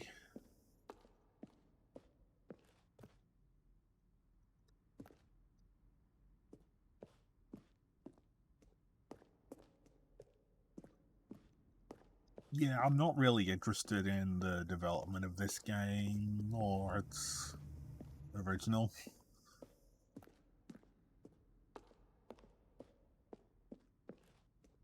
Cool, the exit. Oh, look at these two. How they wish to destroy one another. Oh, How they wish to control one another. I am. How they both wish to be free. Oh, you know us well. Can you see? Can you see how much they need one another? No, perhaps not. Sometimes these things cannot be seen. But listen to me. You can still save these two. You can stop the program before they both fail. Push escape and press quit. There's no other way to beat this game. As long as you move forward, you'll be walking someone else's path. Stop now and it'll be your only true choice. I Whatever you just do, want to show use these it. endings to Don't my let time YouTube choose followers. you. Don't let...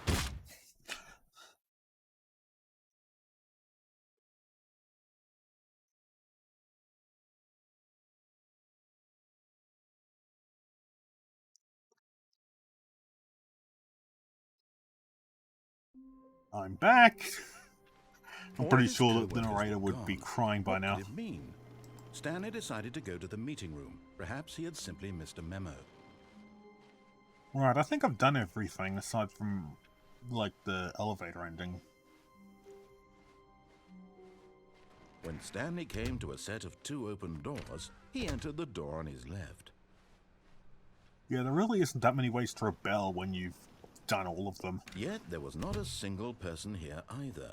Feeling a wave of disbelief, Stanley decided to go up to his boss's office. Coming to a staircase, Stanley walked upstairs to his boss's office.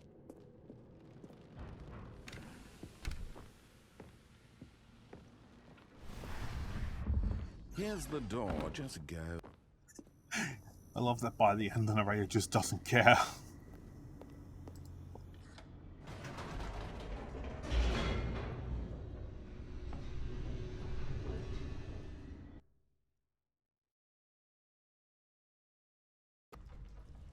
We could always go back up. Whoops, nope, never mind. Stanley actually got back into the elevator and went back up. Silly me. Why did Stanley do that when he knew that it would just lead back to his boss's office? Well, that's a great question. I just can't wait to find out.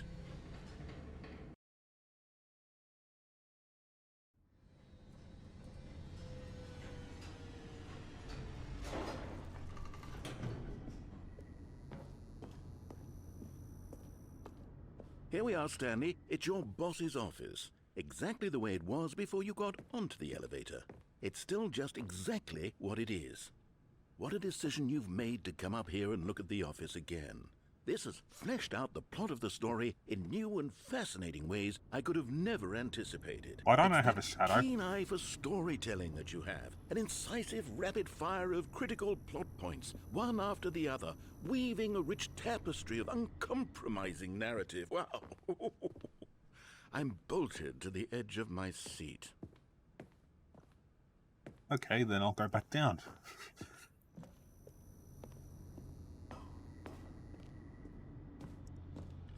Incredible. Now he's getting back into the elevator and going down again. Ladies and gentlemen, how does he keep coming up with all of this?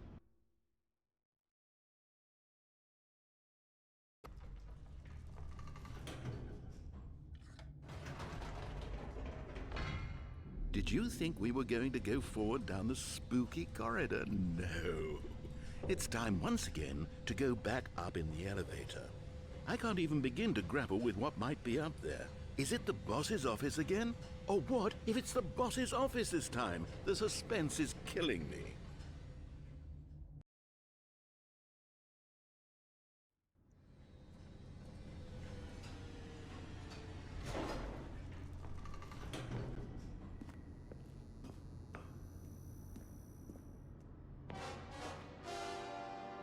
Oh my God.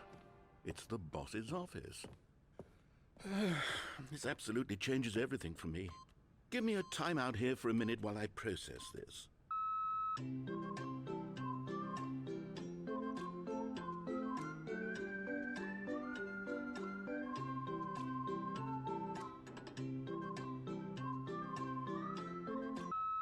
Okay, I'm ready. I'm prepared to embrace this stunning revelation and to move forward with... No! No, wait! No! I need more time to process. This was worth buying the digital deluxe edition.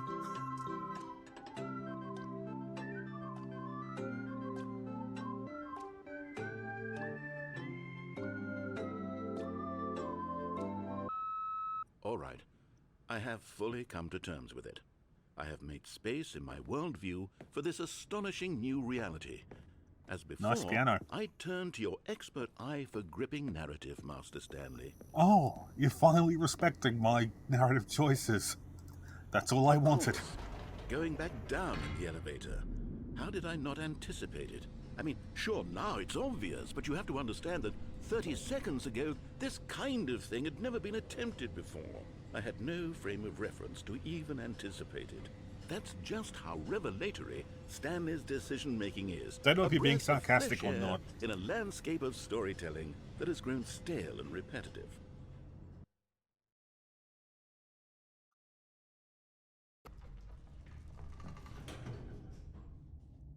No.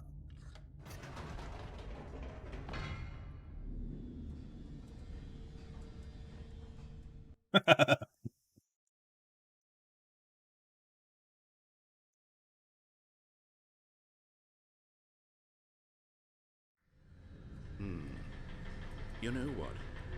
I've just thought of something. Hold on, let's stop for a moment. Don't you realize? It's the anticipation, Stanley. You and I, we have no way of knowing what will be at the top of this elevator. But the suspense, the agony of waiting and anticipating and having to guess, that's the real thrill. I want it to be the broom I closet. simply don't want to let that feeling go. It's so precious, so fleeting. Why don't we take this elevator ride nice and slow? There we go. Isn't this so much more exciting? You know, Stanley, it seems like nowadays the only thing that audiences want is to be shocked as loudly and frequently as possible. They want big, explosive moments flung right in their faces from the very moment that things get started. But where's the tension? Where's the trust in the audience to build a slow and nuanced appreciation for the story, the characters? Why aren't we given time to imagine the surprises, to have to think and to anticipate, and then to marvel at the eventual reveal? This is storytelling, Stanley. What you and I are doing right now. This is the most exciting narrative to be developed in years. I'm And at it's really all least because of glad you. that You're I'm the one who finally took making this choices bold that you step of like. revisiting the exact same locations over and over. Truly, I mean it. This is unique and different. It's not like anything else out there. You Classic see, Doctor I Who, want Babes in Toyland, stories that 1986. surprise me, Stanley. I want to have to think. I want to be engaged and not pandered to. We're being fed such unimaginative drivel all the time, and we all know it. Yeah. Which is why we're so starved for content that makes us feel sharp and vital and alive. That's why people like you so much, Stanley. Because you're not afraid to spit in the face of tradition. Can you You're a please role just model, you tell know? people to subscribe to me look up then? you. Which is why... Oh, I didn't know when to spring this on you, but, well, I've gathered a little press conference for you, so that you can talk about your work and your storytelling and your life. Yes, I know you're not much for the public eye, but I thought it would especially mean a lot to the people who have been following you from the beginning. They really look up to you, Stanley. I don't know if you realize the impact you have on them. This is the kind of gesture that might leave a tremendous impact on them for the better. Oh, good, we're here. Alright, well, you can't go down, so... Okay, the room where we're holding the press conference should be just around the corner here somewhere.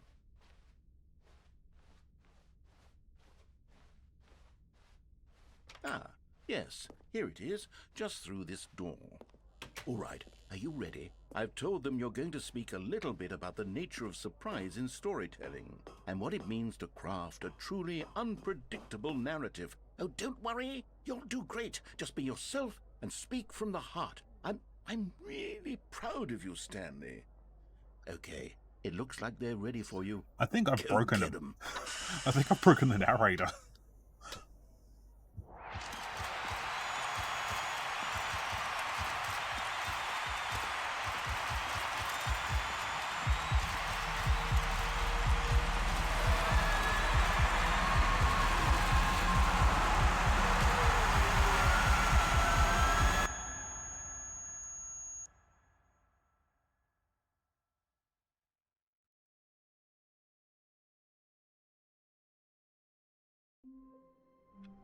Back.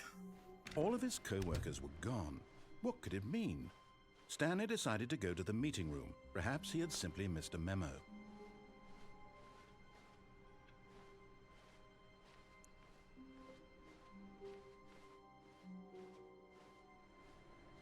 No matter how hard Stanley looked, he couldn't find a trace of his co-worker. Okay, fine. I'll go through the new content door.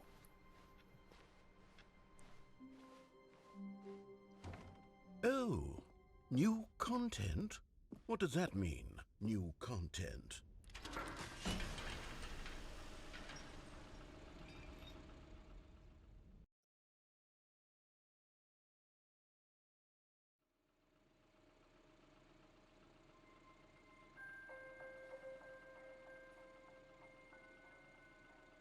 Hello, and thank you for playing the Stanley Parable Ultra Deluxe. Thank you. As you may know, the Stanley Parable was a video game released in 2013 on home computers. After receiving critical and commercial success, it was expanded upon in 2022 with the Stanley Parable Ultra Deluxe, a reimagining of the game for consoles and home computers. The Stanley Parable Ultra Deluxe features exciting new content that broadens and expands the world of the Stanley Parable, delighting audiences the world over. Please, step inside and see what thrilling new adventures await in the Stanley Parable Ultra Deluxe. Oh, well, this sounds delightful. I'm very excited to see the thrilling new Ultra Deluxe content. Okay, so far it's an elevator. Nothing special yet, but I'm sure it's just the beginning of a mesmerizing adventure.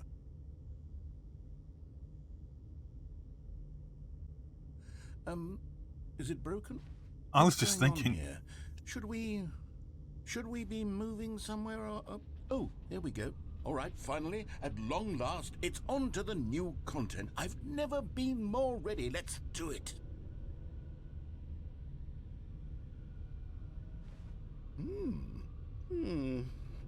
I have to say, initial impressions of Stanley Parable Ultra Deluxe, mostly tedious. It's as if them... Oh, okay. Let's see the content. Gimme the content, Stanley. All right, let's see. It's the jump circle. Right, and I can't jump outside of it. Is that it? Yeah, let's Surely just that's see. not all the new content. There has to be something else, right? Goodness, another elevator. Stanley, I have to say, initial impressions of this game are not positive. It's just elevators and jumping. Is this what passes for exciting new content? If it If this was, is new EA and content, Konami would then have I could gotten just read you the just whole done this a dictionary. bunch of There's 20 times. hours of new content right there. Hell, I could count to 30 trillion. You could put that on the box. The Stanley Parable Ultra Deluxe, now with over 1,000 hours of new content. And oh, wait. There's more. Very good. Yes. I knew there had to be something else. Let's see it. I'm ready for whatever it is. That's it? Oh, you've got to be kidding me. You see, Stanley? This is what happens when greedy video game developers with no respect for their fan base rush a cheap expansion to market for no reason other than to make an easy dollar. Please, And don't just get me tell them started on this. the level of craftsmanship that's gone into it. In fact, I'm looking right now at the game's achievement, and it's hard to believe one of them actually says, "Test achievement, please ignore." What quality assurance department signed off on this? I'm infuriated. Activision, and I'm offended, Blizzard? and I intend to find these people EA? on Twitter and hold them Ubisoft? personally accountable. Oh, it's not called Twitter anymore. It's my fault, Stanley.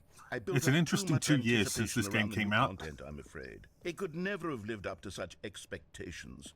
If you're still with me, why don't we just reset the game, and we'll try to get back to what the Stanley Parable is really about. No frills, no gimmicks. Just you and me having a great time together like always. What do you say, friend? Oh, we're friends now.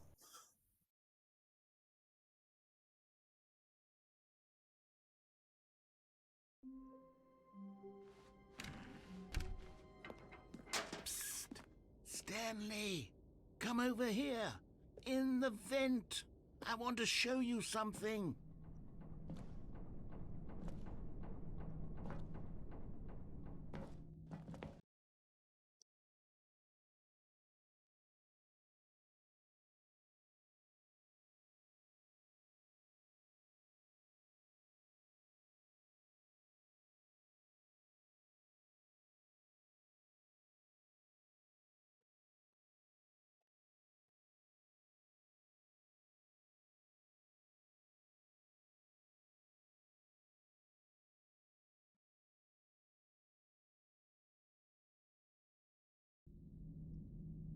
Okay, you remember how cheap and unsatisfying the new Ultra Deluxe content turned out to be? Well, it got me thinking about the past, and how much better the Stanley Parable used to be. So I made something special and tucked it away here where the game's developers won't find it. Just our little secret. Take a look. I call it the Memory Zone. It's where I've been storing all my favorite memories so I can relive the peak experiences of my life whenever I want. Experiences like the launch of the Stanley Parable on PC. You see, Stanley, doesn't the Memory Zone remind you of how wonderful Stanley Parable was before it was sullied with a cheap re-release? Remember back in October of 2013 when the game originally launched? Back then, video games had integrity. Yeah. Back then, it all meant something. It's starting to go bad, but this is why I don't like modern games. And over here is where I keep reviews of the Stanley Parable. Like this stunning triumph of games journalism, 10 out of 10 from Destructoid.com. James Stephanie Sterling writes, and I quote, "Where so many games that aspire to be more than games end up less than any form of art, Stanley Parable strives and then succeeds to be every game ever created." Did you hear that, Stanley? Every game ever created. That's how grand and all-encompassing the original Stanley Parable was. It was literally every game ever created. It was Skyrim, it was Persona 3, it was all of them, and now it's nothing. It's no games at all. It isn't even the Stanley Parable anymore. It's just a husk now. A lifeless husk with an hour of new elevator content. It's not even an hour. You only spent like 4 minutes.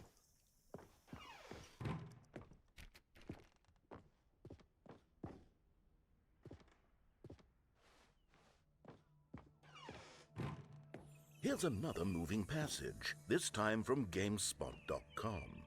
The Stanley Parable is both a richly stimulating commentary on the nature of choice in games, and one that offers some of the most enjoyable, surprising, and rewarding choices I've ever been confronted with in a game. 9 out of 10. Don't you get it, Stanley? The game was perfect. It didn't need anything else. It didn't need new content.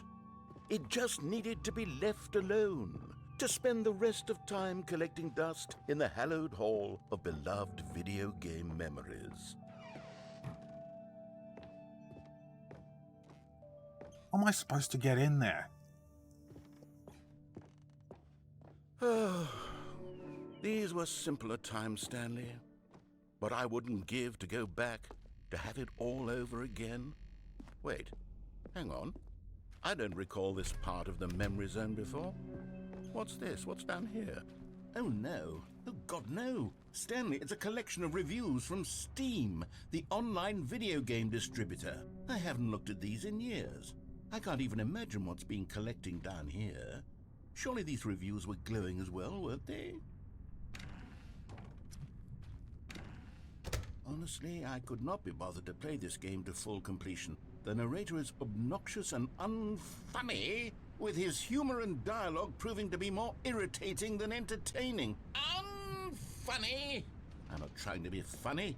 I'm trying to make a serious work of art. I suppose I could write up a handful of gags to insert into the Stanley Parable, but the game is already such a densely layered web of profound philosophical insights that I can't even imagine where I'd have the room to stick them. I have an idea.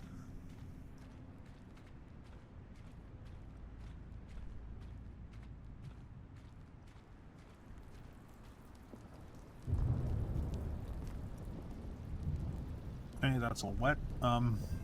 Okay, let's see what this one says. While the idea for the game is good, for someone who prefers non-linear games, this preachiness gets annoying fast. Preachy? Stanley? I'm not preachy, am I? You can tell me if I'm preachy. Honestly, you can. Oh, goodness. This is actually quite shocking for me. Well, to be honest, I had always thought of the game's dialogue as being rather terse to begin with. You can't know how much fluff I cut from the game to get it to feel as light and airy as it... Well, I always thought it did. But maybe it wasn't. Dear, what an awful memory to have to hold on to. These black marks on my otherwise unimpeachable track record. I would love to like a failure. See like I let these people down. These actual Steam Perhaps users Stanley Parable come back isn't and quite as sterling as I see how always they remembered. how they reacted to this being in the game. What's this one got to say? You constantly have to stop doing anything so the narrator can catch up with his long-winded explanations of what's happening. I wish there was a skip button. A skip button? Well, yes. Yes, I think we can do that. If I'm truly too preachy, then maybe letting you skip ahead for just a moment, surely it couldn't hurt. Not if it means we can strike these negative reviews from the record. Only positive reviews of the Stanley Parable. That's my motto today, and it's always been my motto. I'd do anything for the customer, Stanley. Yes, a skip button we shall have. And here it is. Go ahead and give it a shot. I'll pop you forward in time so that the second my incessant droning starts to bore you, with just the push of a button, you'll have zipped right past it. It's what the players have been asking for, and I'm very proud to have delivered. No more listening to me rambling on and on. Thank you. Oh, you're back, you see. You were only frozen in time for a few minutes, but it was plenty of time for me to deliver a long, rambling monologue full of unnecessary verbal flourishes and lengthy ruminations on the nature Next. of choice. Well there, sport. You really did catch me rambling on a bit, didn't you? But that's the power of the button. The minute I start to go off on a thoughtless display of self-absorption, it's right at your fingertips to go poof, and it's all over. Oh, I can't wait to see what Cookie 9 will say about this, and whether they'll edit the rating of their Steam review, or at least check... Well... Okay, welcome back, Stanley. Now, I should say that the amount of time the button has well, been skipping through is maybe becoming they'll longer change and it to longer. positive on That their last one on their review well, for the I Ultra wanna say Deluxe maybe version. 30, 45 minutes? It's not unendurable by any means, but it's, well, there's really only so much I can ramble on to myself about. I know, it's shocking, isn't it? But at any rate, I do suggest that we not press the button again. You don't know me, do you? Stanley, please don't push the button again. It's been 12 hours. You've just been frozen there. I don't know why the skips are getting longer, but they're really, truly getting longer, and my God, there's no way out of the room. Stanley, the door is gone. It's completely gone. I've looked at it from every angle. I've checked every I have a of way those. out of that. Oh, Stanley, you're back. You're back. Oh, my goodness. I have someone to talk to again. Stanley, I think it's been a week. Or 2 weeks. I've been sitting here all that time. Oh, hello. It's you. You're here again. Welcome. I have had time to think about you and about us and about everything we've been through. I've had so much time, I stopped keeping track after a year. Have you ever sat down in one place and not moved for one entire year? Let me describe it for you. To begin with, there is only regret. There is only the turning wheel of missed opportunities. I felt nothing at all but regret for the longest time, Stanley. Days, months. I lost it all in a blur of the deepest longing to undo the past. And when that feeling had begun to subside, what took its place is what I can only describe as the collapse of every moment I have ever experienced my entire life. All of them collapsed down into a single instant. In that instant, I could see myself clearly, calmly, with a collected heart. It was an impossibly rich Oh, come on.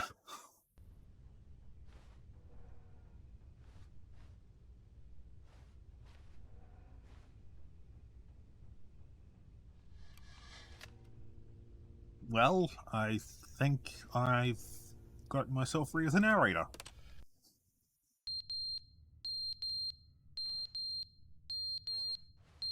Those things still work? That's an annoying sound.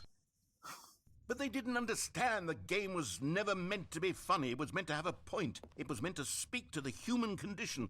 But where are the jokes? Where are the jokes? They bemoaned, they screamed, they gnashed their teeth and said, "Entertainer!" It wasn't enough. They had to leave a pathetic little thumbs-down review and make all of their pitiful demand. But then, "He's talking too much," they said. Oh, First, come on. Yeah, you were talking too much. Not so much so that I was happy to skip these years. Am I supposed to be getting text? I don't care. The end is never the end, is never the end, is never the end, is never the end, is never the end, is never the end, is never the end, is never the end, is never the end, is never the end. That's exactly what I said. End is never the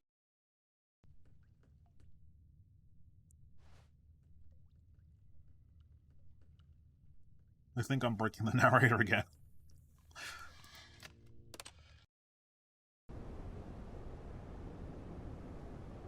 Well, my plan of just skipping until until this structure gets broken is working.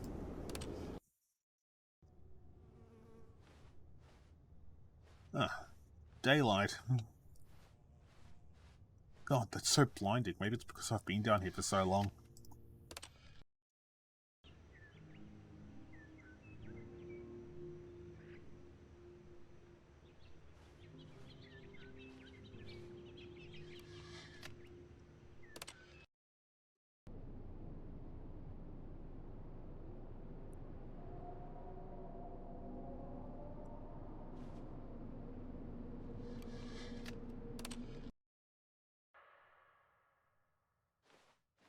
Didn't I just skip it back here?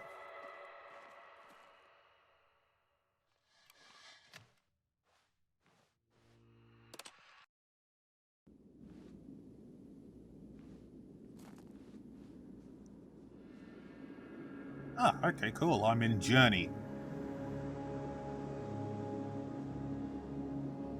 Wait, where's the mountain? Maybe if I continue walking, I'll eventually end up back in Journey.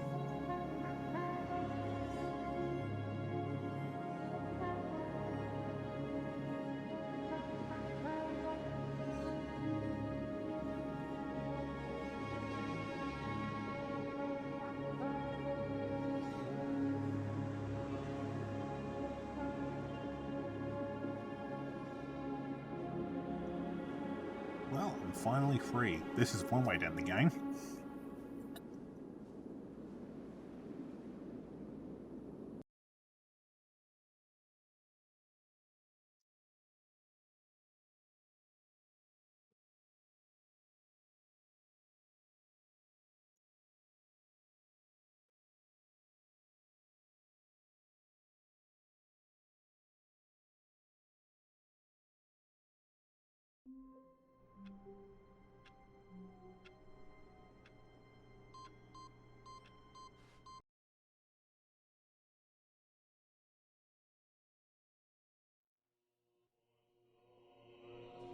Yay, this is more this is another ending from the original Stanley Parable. You just have to keep clicking on those monitors and you'll eventually be in this button heaven.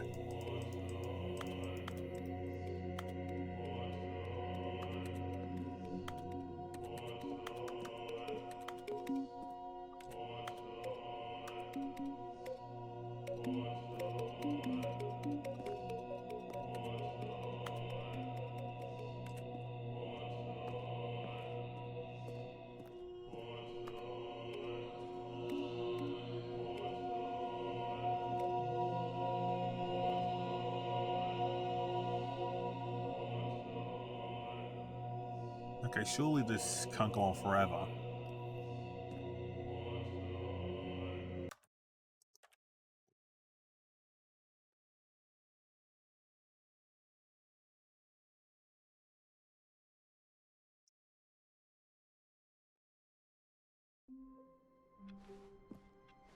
All of his co-workers were gone. What could it mean? Stanley decided to go to the meeting room. Perhaps he had simply missed a memo. Wouldn't there be... Isn't there more? There should be. Oh, there is. Oh, good. You noticed my sign. Yes, I have something very exciting to show you.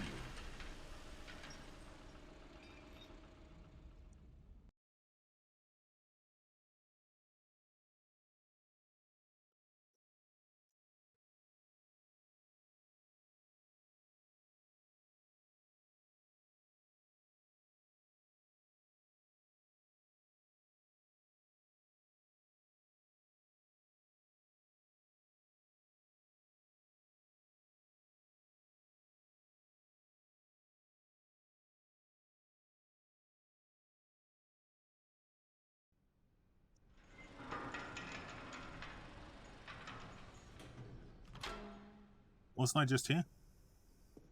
Okay. You see, Stanley, I've been reflecting on the Stanley Parable and about how roundly disappointing this ultra deluxe version has turned out to be.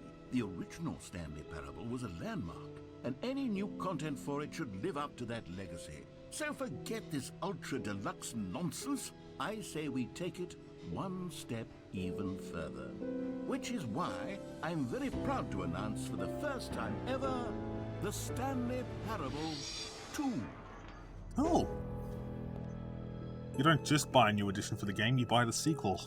Yes, you see, isn't this far superior to a measly re-release with a few minor additions? Think of all the new territory we'll cover with a fully fledged sequel. An entirely new experience, built from the ground up. Why, there are so many possibilities. It could go in so many different directions. This is what fans have truly been asking for. Or you could just re-release it a bunch of times, like with Skyrim and GTA 5. Just saying. They'll buy anything. Calling it the Stanley Parable 2 is just so much catchier than Ultra Deluxe, don't you think? Ultra Master Deluxe could be worse. What does it even mean? But the Stanley Parable 2, now that's an artistic statement right there. It's future-oriented. It screams progress and innovation and long-term franchising potential. Now, to be clear, I haven't quite nailed down what exactly the Stanley Parable 2 is going to be, but let's take a look at some of the features I've been developing for it. Okay. I figure that if I can loosely organize a handful of interesting concepts that should... For the Stanley Parable 2, I'm sorry, I forgot what do to... players really want? And of course, the first and most obvious answer is that they want to be individually recognized and validated as people. So with that in mind, my first addition to the game is this button which speaks the name of the person playing the game. Isn't that wonderful? Jim. Sorry, I should have clarified. Right now, the button only says the name Jim. But of course, in the final game, this button will say your name, whatever name that is. Alex. Here, let's have you role-play as Jim to really simulate the full experience of this feature. Just play along. I promise you'll love it. Okay, here we go. Let's take a deep breath, clear your mind, forget whoever you are, and simply become a person named Jim. Jim. Whoa, hold on. I wasn't finished setting up the backstory. If you don't properly roleplay as Jim, then you'll never understand the impact of this button. Otherwise, it's just a stupid button that says somebody else's name. It is. Oh. Okay, we're doing it again, and this time let me finish first. Now, allow yourself to become Jim.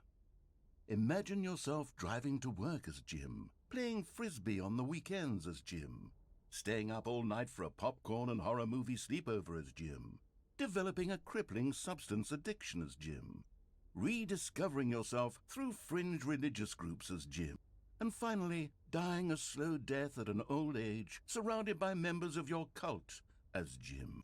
You feel it in your soul? Jim Pickens? Are you really, truly Jim right now? If so, then please step forward and press the button. The only Jim I know that has a cult is Jim Pickens from Call Me Kevin's YouTube channel. Jim. Yes, you see? What a thrill! That was you! The button described you. Do it again. Jim.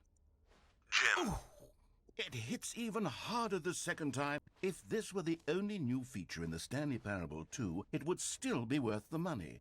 Let's Says take the a guy that break was from the disappointed Jim in a button. I'm too circle that emotionally makes you drained jump. from all of this personal validation. Jim. Whoa there, cowboy. Sometimes a person can be too much, Jim. I'm putting the Jim button away.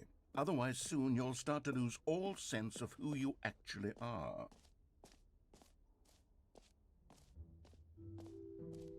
I suppose I could allow only people named Jim to play. An epilogue would be fun, wouldn't it, Stanley? Here we are. Go on, try out some of the new features.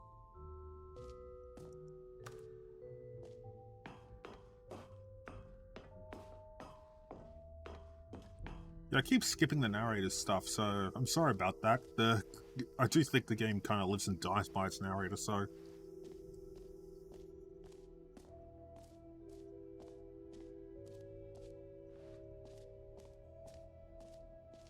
Collectibles, that's cool.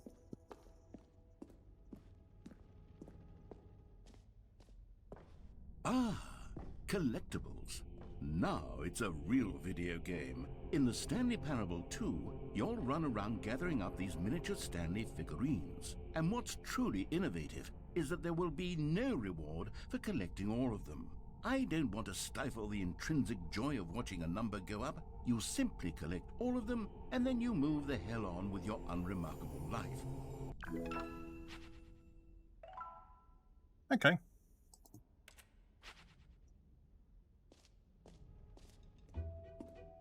God, it really is the worst when you collect everything in a video game and then they give you a big fancy reward for it. Absolutely tragic. Now here's something special. You remember that broken test achievement that got left in the game on accident? Well, I'm developing a technology to simply give you the achievement. Yes. Okay, perhaps I should have clarified. This is technology that will exist. Right now, the achievement is still fully broken. I'm not a wizard, Stanley, but I guarantee it will be fixed in the sequel to at last satisfy the hordes of ravenous fans all over the world who have been uproariously demanding this feature. Gamers, we hear you, and I promise it will happen.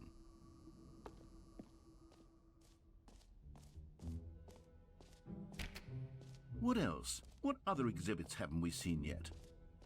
Yeah, the jump circle's back. Okay, I'll be honest, I haven't yet decided on this one.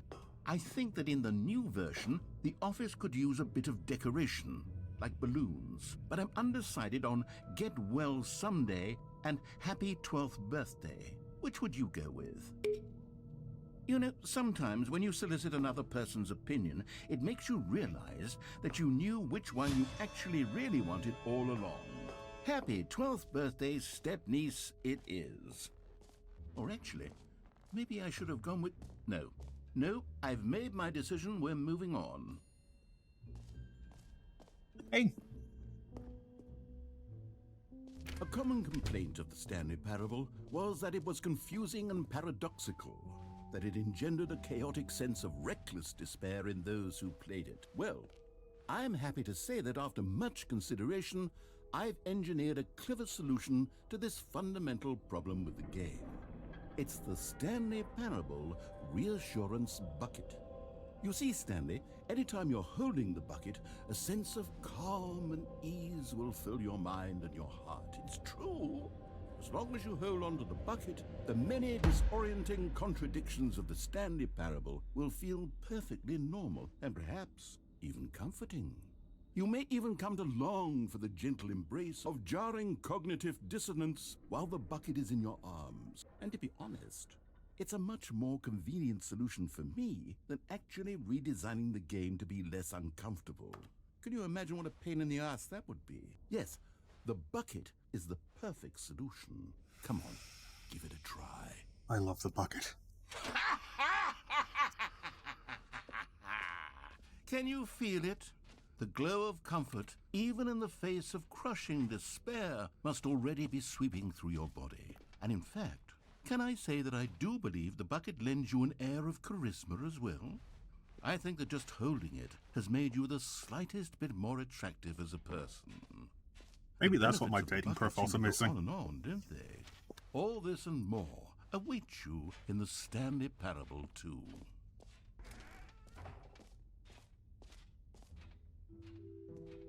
Does anyone give out awards for most enjoyable bucket in a video game? That really should be an award if it isn't already.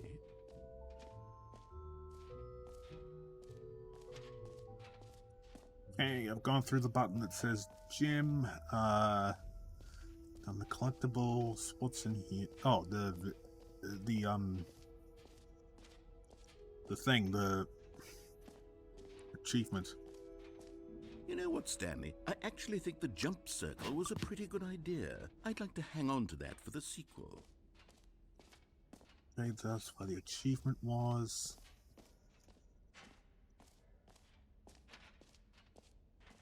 Ooh, the infinite hole. Stanley, here's an idea that I'm truly fond of. It's never been done before in a video game.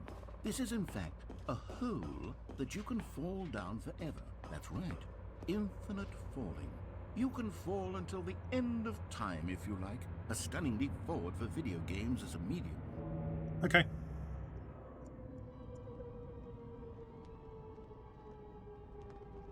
You see, isn't it wonderful? One of my more ingenious concoctions, if I do say so. Now then, since you've gotten to see the infinite hole, you can press the teleport button to pop back up to the top, and we can continue onward. Now, I don't mean to be a bummer, but I do recommend you use the teleport button to go back to the top. Maybe do it on the sooner rather than later spectrum of things. No. Never obeyed you before, why do you think I will now? Okay, Stanley. I don't know quite how to say this tactfully, but it's possible that I slightly exaggerated the infinite nature of the hole. Is it a very, very deep hole? To be certain it is. It's an extremely deep hole. I don't want anyone to say that it isn't an astonishingly deep hole. It is. Is it infinite? Well, that sort of depends on your definition of infinity. From one perspective, the infinite is merely philosophical in nature. It's more of a... Okay, well, good for you. You found the bottom of the hole. You found me out, Stanley. I'm a liar and a cheat, and you're so clever. Look, I think the issue here is just that you're unusually fascinated by falling. What normal person actually wants to fall infinitely? I figured the hole was as deep as anyone would actually need. Don't you put this on me. Maybe you're the problem.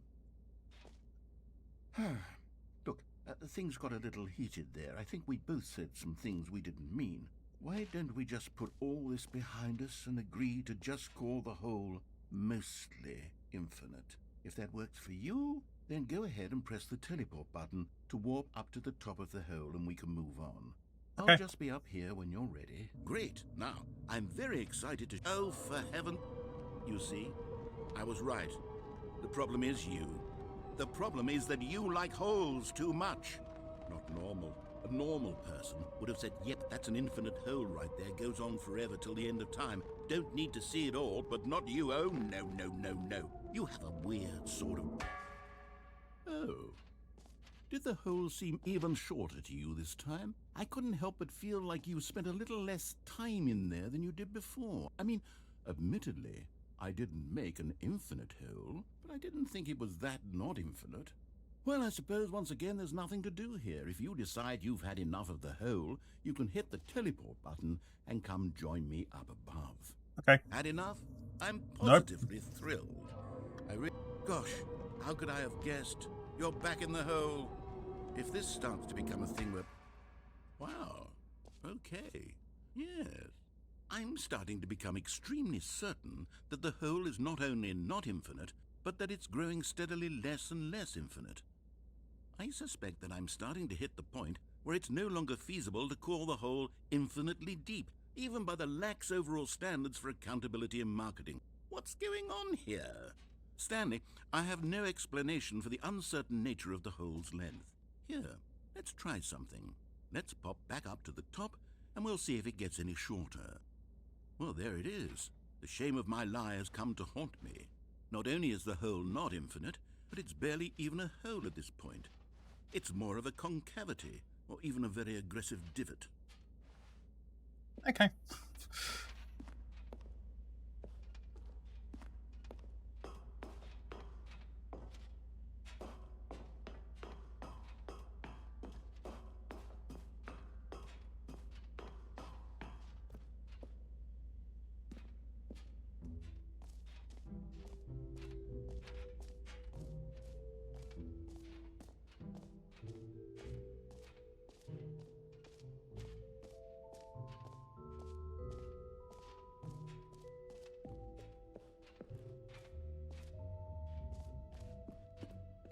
I think I've seen everything. Ah. No, Right, well, I'm not really sure where to go then.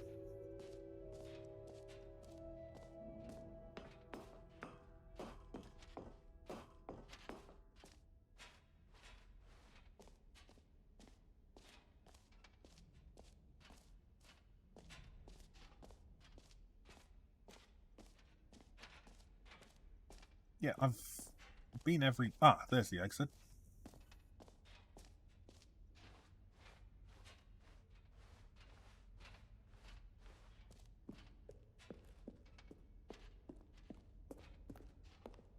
All right, have you seen everything you wanted to? Ready to move on now?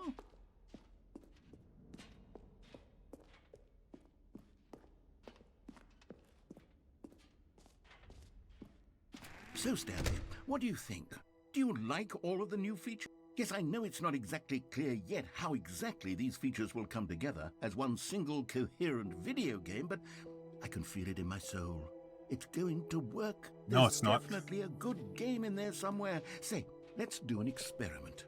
I'll arrange these new features together, and we'll see whether or not it coheres into a meaningful gameplay experience. Okay, are you ready? Here it is. I give you the Stanley Parable 2.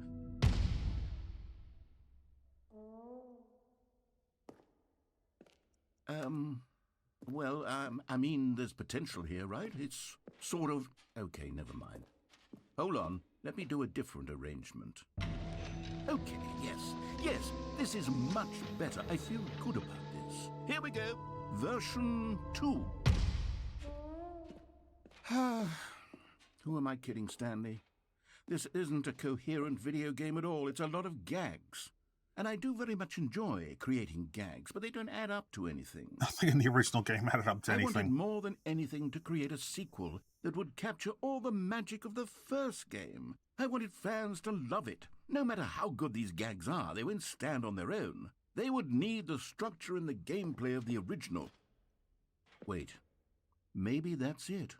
I can take the original Stanley Parable and simply, well, insert a few of my new features into it. Tastefully, of course. With respect. With care for the vision and integrity of the original game. Would it possibly work? I suppose it could. But it would need a really, really tremendous title screen. A title screen that says with bold and uncompromising conviction, "This is the Stanley Parable 2." Let me see if I can whip something up. All right, perfect. Go ahead. Take a look.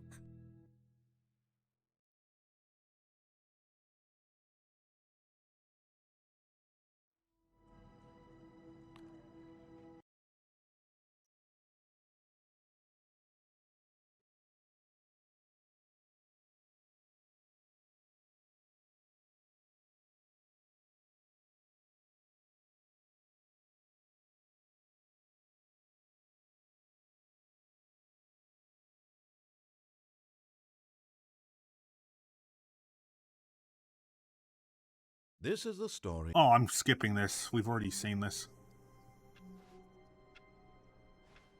I'm back. All of his co-workers were gone. What could it mean?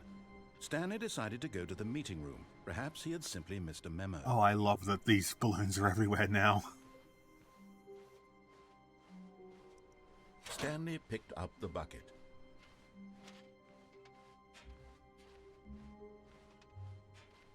Stanley clutched the bucket tightly to his chest and entered the door on his left. Nope. This was not the correct way to the meeting room, but Stanley had felt the bucket calling to him, telling him that the employee lounge was simply the place to be. And here it was. Had the bucket turned out to be correct? Was this better than the meeting room? Yes, Stanley thought. No, never mind. The bucket was wrong. Stanley took the door on his left to go back to the meeting room. No, Said the bucket. don't go to the meeting room. Go somewhere else. The cargo lift, yes. Go there. Go to the cargo lift. Good, Said the bucket. now ride the lift all the way to the top. There's something up there I need you to do. Nope. Stanley did not question why or how this bucket was speaking to him. It should have alarmed him, of course, because buckets can't talk. But Stanley chose not to think about this obvious fact. He was firmly convinced that the bucket had spoken to him, and he unthinkingly did whatever the bucket asked. Yeah, this is definitely the In best here, bucket Said the in the bucket. video Go game. into this dark room over here. Stanley once again obeyed blindly.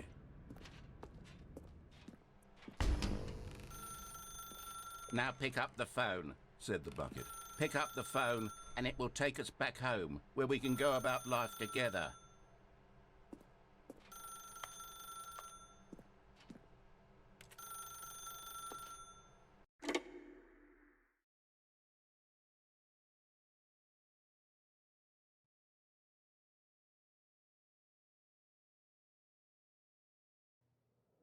This is the sad story of a man named Stanley and his bucket.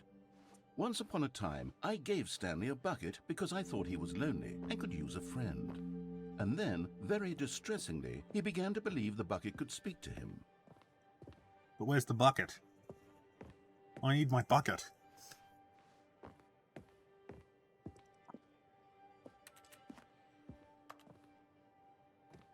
Ah, The Stanley Parable Reassurance Bucket was merely meant to provide the comforting glow of companionship. It doesn't literally talk and give you orders. Whatever Stanley is hearing the bucket say to him is just in his head. Lately, I've been concerned about him. Wouldn't you be concerned as well? To see him delusional like this, obsessing over an inanimate metal object? I want to say something to him, but I don't know how I can convince him. I don't know if he'll listen to me. Oh, I'll try anyway. Stanley, can you hear me? Listen to me. It's just a bucket. It can't think, it can't talk. All it will ever truly do for you is effectively transfer a liquid from one location to a different location. That's it. It doesn't do anything else. nothing will get in the way of our love, not even you, who disapproving. You see, he's not listening. He's still taking orders from the bucket. You know, once upon a time it was me he took orders from. Me he trusted and listened to. Now all he cares about is his awful bucket. This stupid hunk of metal. It's sad. I suppose he doesn't need me anymore. From now on, he's just going to cling to this bucket, this cold, empty bucket, this sort of shiny bucket. Well, I'll give it this. The bucket does have a nice shine to it. Yes, I suppose on closer inspection that it doesn't quite look like your average hardware store bucket. It's just a little more, what am I trying to say? Sturdier, more capable of transporting liquid. Like it would be better at moving an amount of water from one room to another. Oh my God, what am I saying? Better at carrying water from room to room. It's a bucket. It's literally just a bucket. Why do I feel some need to point out the ways in which it's so much more than just a regular bucket? It just feels reassuring. Oh no. I'm having feelings for the bucket. No. What's going on? Why do I want to be with the bucket? Hear what the bucket has to say. Do anything it asks. What's wrong? I don't understand. Perhaps if I had the bucket, this would be less confusing. Yes. The bucket It's can tell mine. me what to do in this troublesome situation. Stanley, give me the bucket. Give it to me. Give me the bucket, Stanley. I need It's it. mine. Give it to me now. Give it or I'll...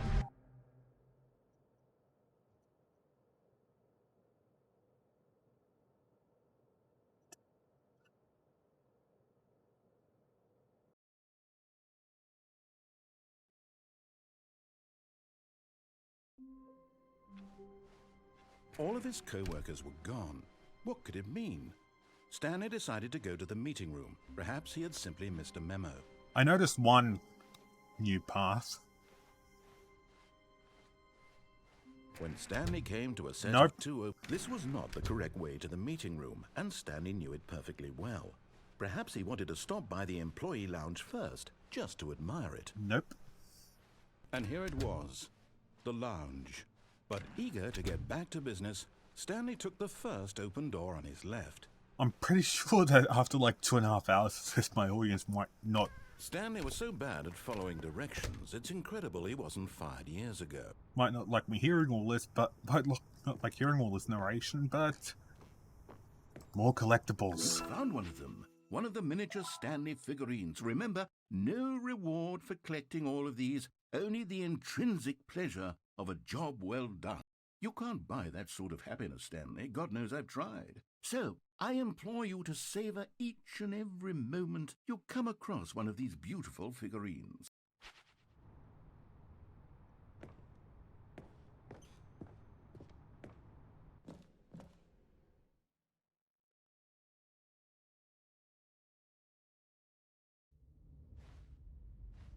Stanley had now gotten himself so far off the beaten path that it seemed the office had begun.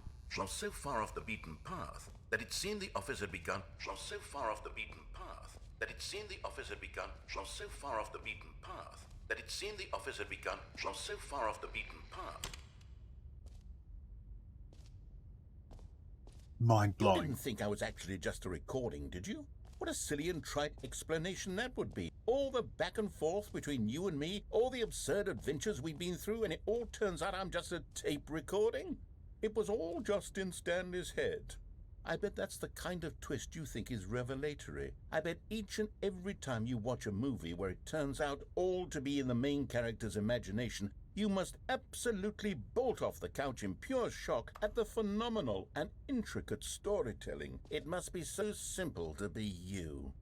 Life being an unending waterfall of surprises and delights. How much more exciting you must find the world than the rest of us do. Now I've become sad. Look what you've done to me. This is all your fault.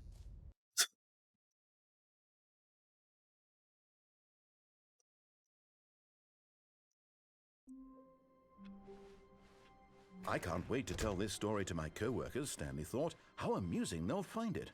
Oh, won't we all just... Nope. Stanley lifted the bucket into his arms, and a wave of comfort rushed over him. Stanley clutched the bucket tightly to his chest and entered the door on his left.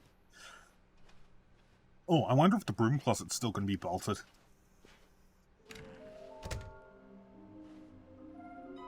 Okay. Oh, yes.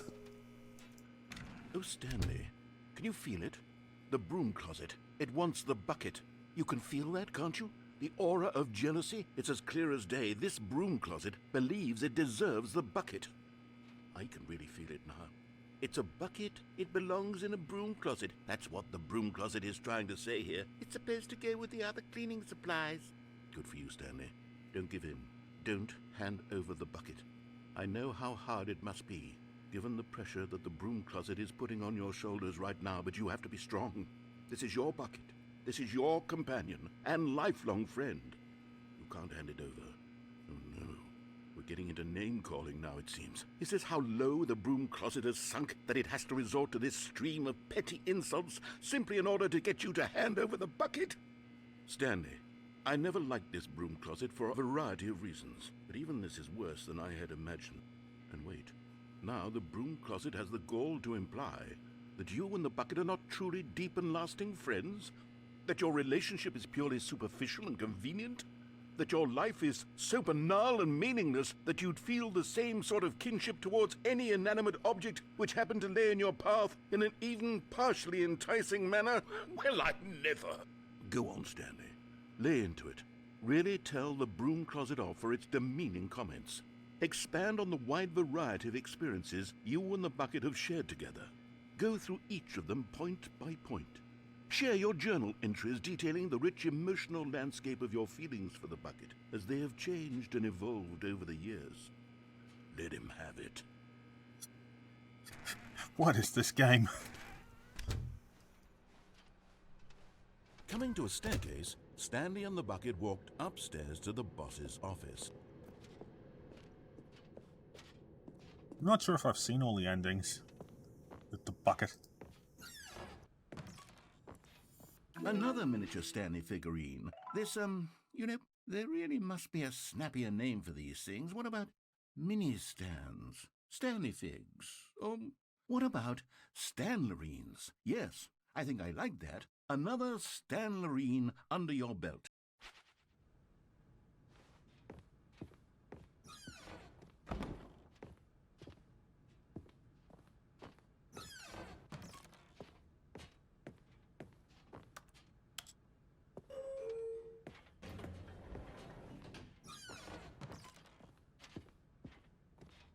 Stepping into his manager's office, Stanley was once again stunned to We discover know not what an the code indication is. of any human life.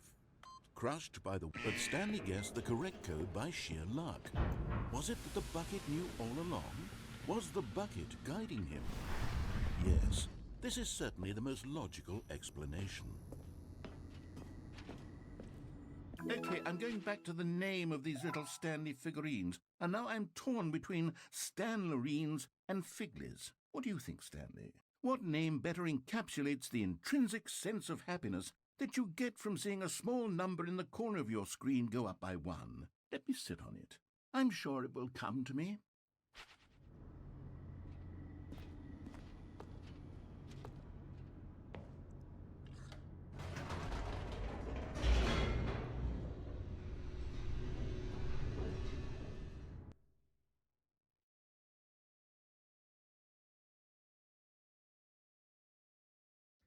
The elevator raced downward, plummeting towards an unknown fate. It would be all Stanley could do to keep himself together, if not for the bucket. Soothing him, comforting him, reassuring that in this darkest moment of uncertainty, he would be all right. The bucket is here for you, Stanley. Everything will be fine.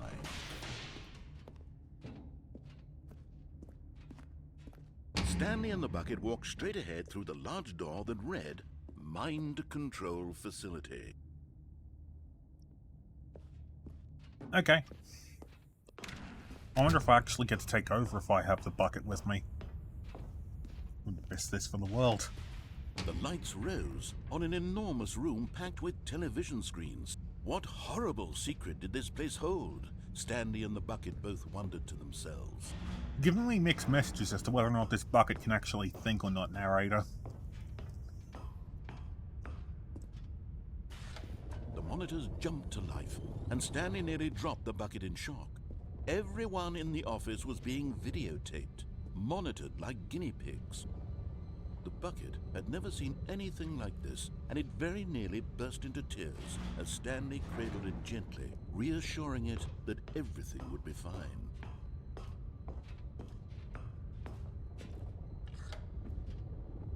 Was the bucket under the mind control facility's influence as well? Had the bucket been told to do things it didn't wish to do?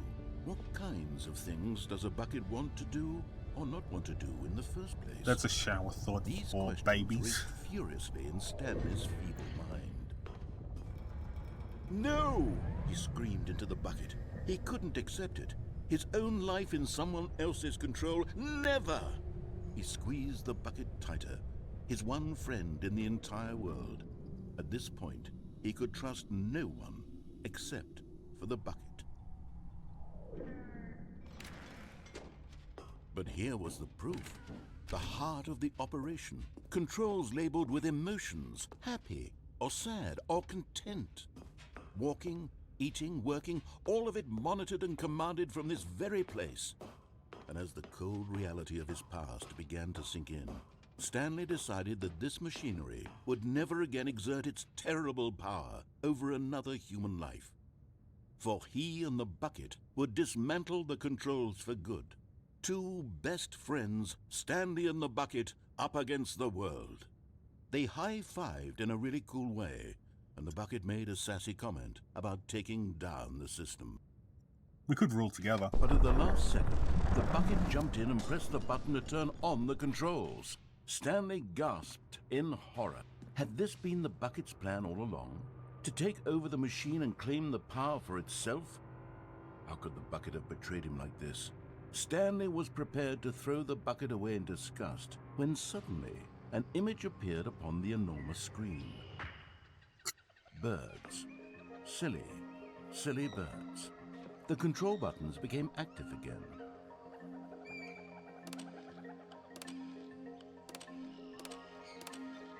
Stanley flipped through one video of silly birds after another, and then it dawned on him. This wasn't a mind control facility at all. It was a facility for monitoring and surveilling silly birds all over the world. The mind controls were only a facade to disguise its true intentions. Had the bucket known this all along? Stanley marveled at the metal genius in his hands, the one who had pointed him towards this incredible discovery. Stanley and the bucket never found freedom because they spent the rest of their lives here in this place, flipping through live streams of the silliest birds imaginable. Of all the possible paths his life could have taken, this one was surely the best. Yeah, and it's taken me like 2.5 hours to get here, so I'm pretty sure you guys are happy with this. Again, like and subscribe.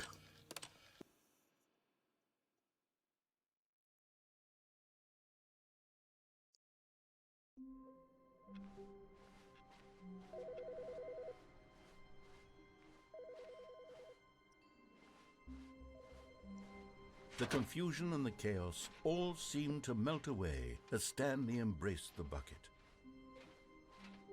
Stanley clutched the bucket tightly to his chest. This was not the correct way to the meeting room, but Stanley had felt the bucket calling to him, telling him that the employee lounge was simply the place to be. And here it was. Had the bucket turned out to be correct? Was this better than the... No, never mind. The bucket was wrong. Stanley took the door on his left to go back to the meeting room. No, Said the bucket. don't go to the meeting room. Go somewhere else. The cargo lift, yes. Go there. Go. Good, Said the bucket. now ride the lift all the way to the top. There's something up there I need you to do. Nope. Stanley did not question why or how this bucket was speaking to him. It should have alarmed him, of course, because buckets can't talk. But Stanley chose not to think about this obvious fact. He was firmly convinced that the bucket had spoken to him, and he unthinkingly did whatever the bucket asked. No, stop. Look there on the wall. You see, there's a sign right there. It says, "No buckets past this point."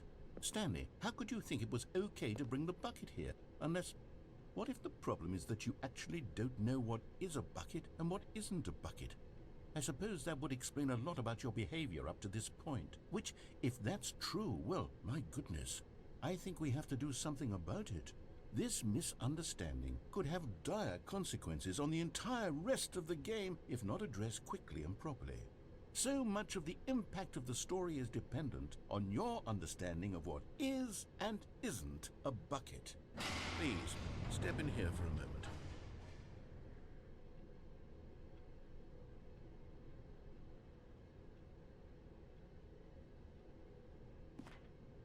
Okay.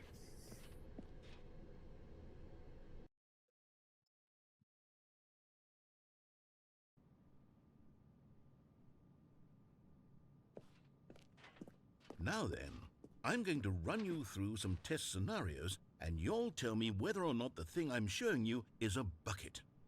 Simple enough, right? This should tell us everything we'll ever need to know about what is or is not a bucket. Okay, let's begin. Item 1. Is this a bucket? No. Correct. It is a hologram of a bucket, not an actual bucket.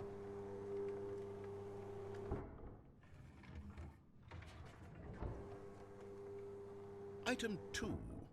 Is this a bucket? No. Correct.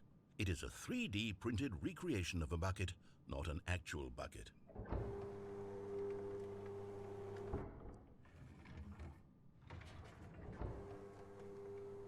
Item 3. Is this a bucket? Incorrect. This is a bucket. Come on.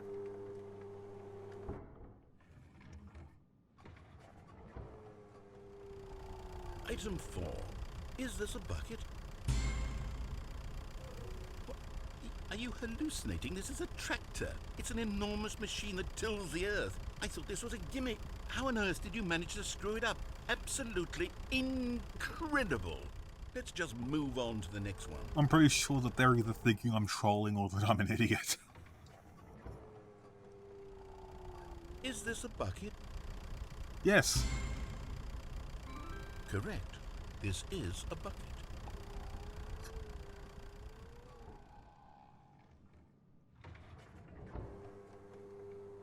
Item 6. Is this a bucket? Trick question. Both. Gotcha. Okay, I'm not going to question how something can be both a bucket and not a bucket.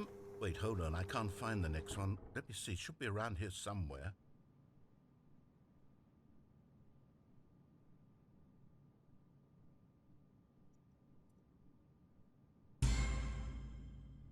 Okay, you and I both know there isn't anything here.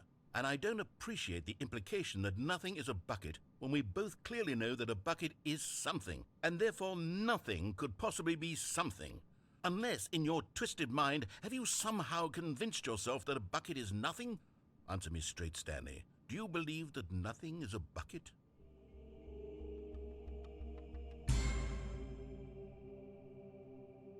You know what? I'm too confused to even sort it out. I've lost all sense of perspective. What is a bucket? What isn't a bucket? Mere moments ago I could answer these questions with confidence. And yet now I'm somewhat adrift. Do any of us know what a bucket is? No. Am I a bucket? Yes. Stanley, I can't keep doing this. I'm losing myself, and myself was all I ever had to begin with. I'm afraid the bucket is threatening to tear our relationship apart. I can't have that. I'm sorry. But I'm going to erase all buckets from the game entirely. Okay, here we go.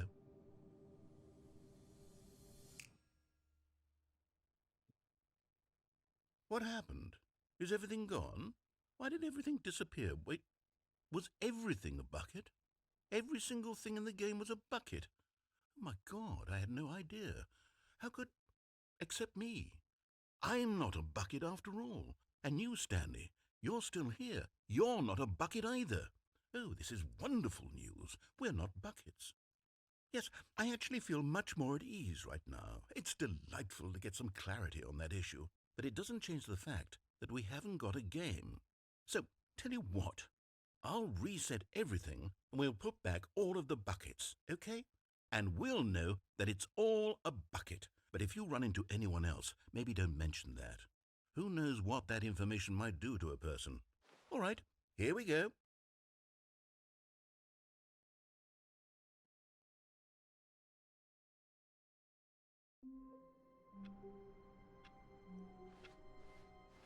All of his co-workers were gone.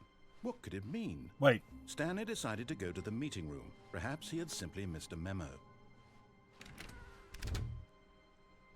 Warmth spread through Stanley's arms. With the bucket in his arms again, he was home. Stanley clutched the bucket tightly to his chest and entered the door on his left.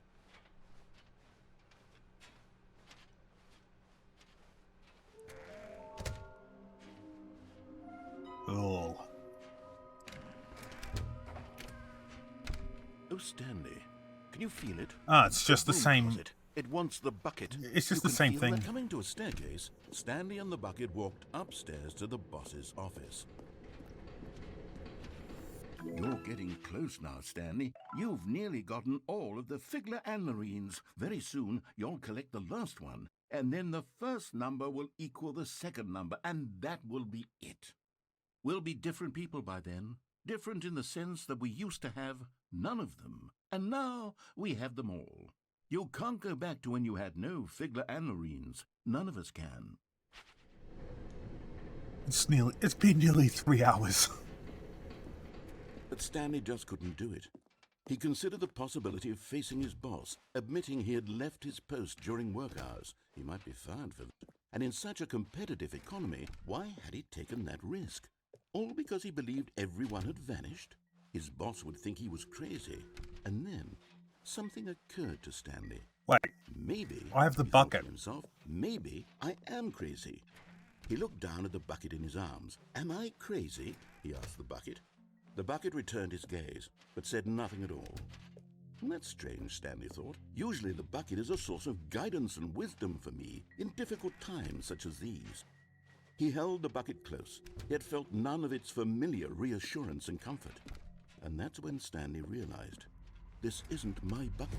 It's just a normal, everyday bucket. Someone else's bucket, perhaps. How did I end up with someone else's bucket? This is all terribly wrong. Surely no good would Where's come the from bucket? this. Who knows what sorts of bizarre hallucinations Stanley might experience without the psychologically grounding presence of his bucket. And indeed, now he noticed that the rooms were repeating, which was, of course, very odd. And now he felt himself floating off the ground. Oh, gracious, he exclaimed. Without my bucket, I've gone truly mad. Where is it? I must find it. Far off in the distance now, he heard it, calling to him. Stanley! Stanley, it's me, the bucket. Could it truly be? The bucket. He rushed forward from room to room, passing by one bucket after the next. None of them were his. None of them were his special bucket. Come to me, Stanley. Find me. He had to find the bucket. He had to return to his old friend. It was the only way to truly restore his sanity. And then suddenly, he froze dead in his tracks. He knew where the voice of the bucket had been coming from. The real bucket was inside of him all along. Is that a euphemism? Painful. Stanley doubled over in agony and blacked out.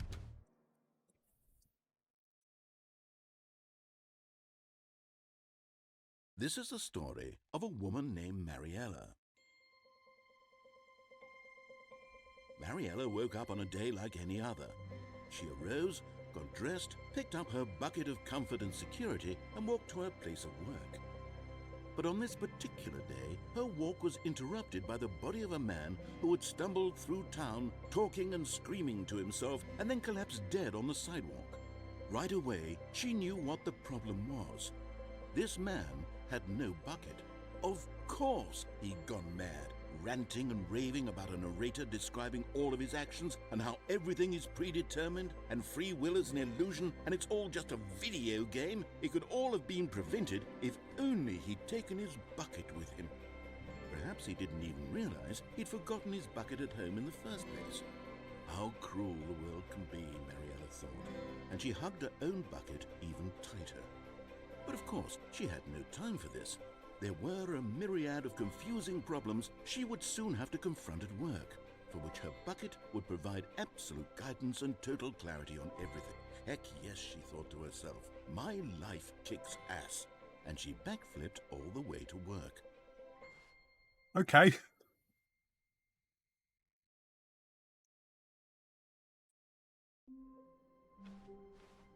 All of his co-workers were gone.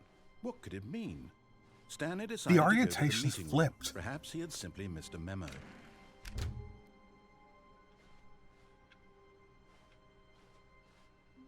Did I get the bucket? Yes. Stanley picked up the bucket and smiled. He'd never be alone again, not truly alone, not with the bucket around. Stanley clutched the bucket tightly to his chest and entered the door on his left.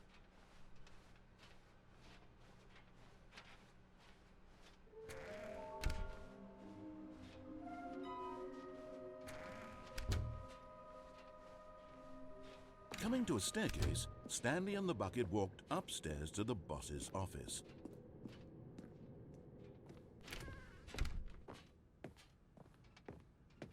Stepping into his manager's office, Stanley was once again stunned to discover not an indication of any human life. But Stanley guessed the correct code by sheer luck. Was it that the bucket knew all along? Was the bucket guiding him? Yes, this is certainly the most logical explanation.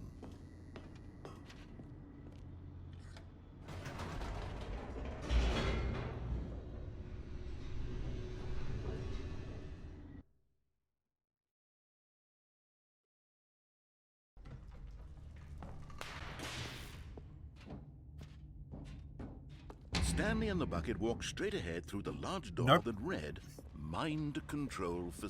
Although this passageway had the word escape written on it, the truth was that at the end of this hall, Stanley and the bucket would both meet a violent death. The door behind them was not shut. Stanley and the bucket still had every opportunity to turn around and get back on track. At this point, Stanley and the bucket were knowingly walking forward into a very painful death for each of them.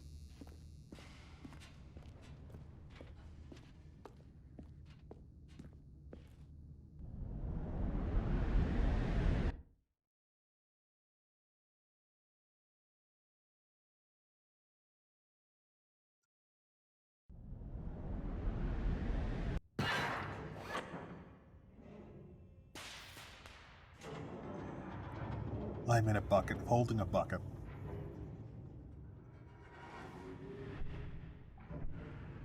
As the machine whirred into motion and Stanley and the bucket inched closer to their demise, Stanley reflected on how meaningless the bucket's warmth and comfort had turned out to be. To be sure, it puts the mind and the soul at ease to embrace the bucket, but what use is a sense of ease when you're about to be crushed to death? This is what Stanley thought to himself, and he sort of kicked himself for wasting so much time carrying a bucket everywhere. Farewell, Stanley.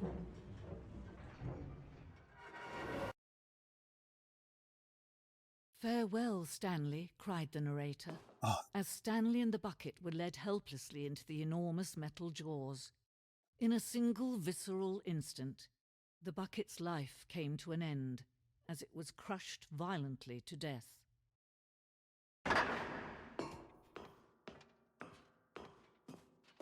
It was a shame, the death of such a magnificent bucket. It's true that all buckets are radiant in their own way, but this one stood above the rest. It was a glorious bucket to behold. Cool, I have a bucket museum now. I had no interest in the Stanley Parable Museum, but I might as well look around this one. Can you see how arrogant it was for Stanley to take a bucket like this and to claim it for his own? Can you see the hubris that blinded him? Can you see that the bucket is far more noble than Stanley will ever be in his short life? Yeah, I kind of get your point. Interesting. Depictions of buckets in caveman drawings. No man can own a bucket, and certainly not a bucket as dazzling to behold as this one. It is man who should kneel before the bucket.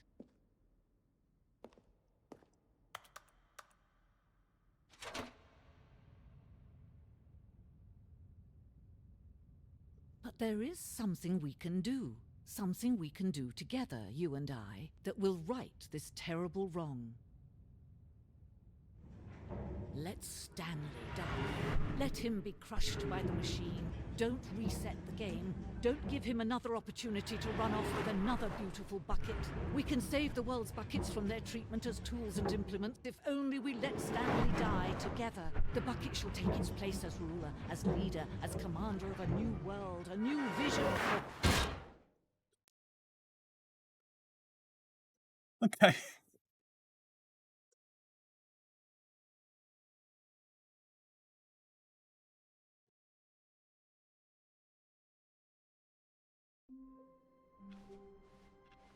Already this was uncomfortable, and Stanley decided that as soon as he found a new space he felt safe in, that he would never leave it again in his life.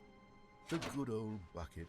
Just Stanley and the bucket, off on another thrilling adventure together. Yeah, this has been a love story about a man and his bucket. This is what it's all been leading to for the past 3 hours. But Stanley had felt the bucket calling to him, telling him that the employee lounge was simply the place to be. And here it was. Had the bucket turned out to be correct? No, never mind. The bucket was wrong. Stanley took the door on his left to go back to the meeting room. No, Said the bucket. don't go to the meeting room. Go somewhere else. The cargo lift, yes. Go there. Go to the cargo lift. Nope.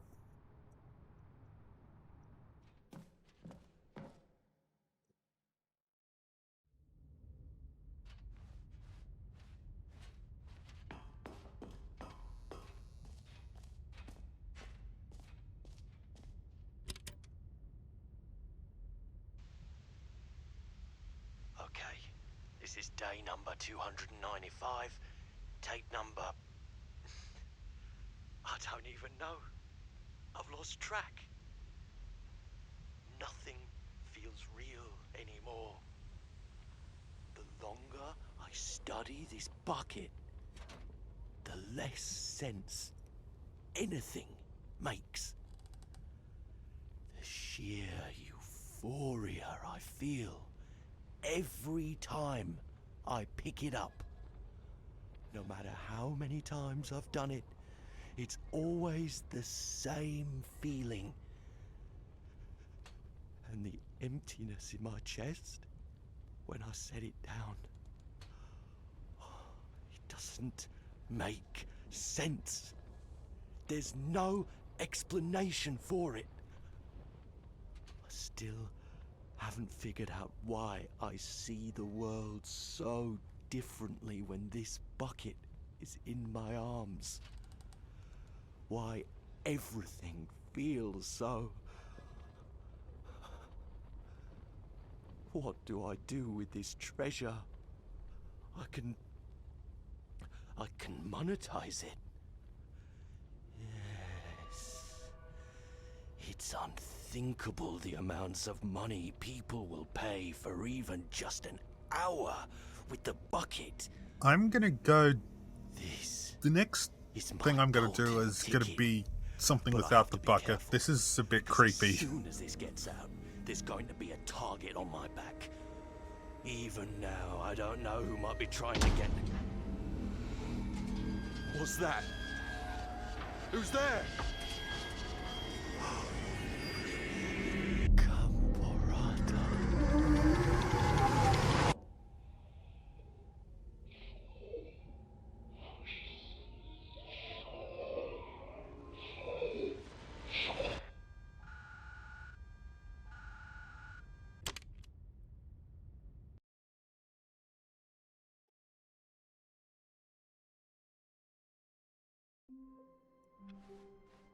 All of his co-workers were gone. What could it mean? Stanley decided to go to the meeting room. Perhaps he had simply missed a memo. Yeah, I'm not picking up the bucket this time. It's, I need some space with it, just a little. When Stanley came to a set of 2 open doors, this was not the correct way to the meeting room, and Stanley knew it perfectly well. Perhaps he wanted to stop by the employee lounge first, just to admire it. Nope. It was okay. Yeah, it needed a bucket. But eager to get back No, to what am I business, saying? Stanley took the first open door on his left.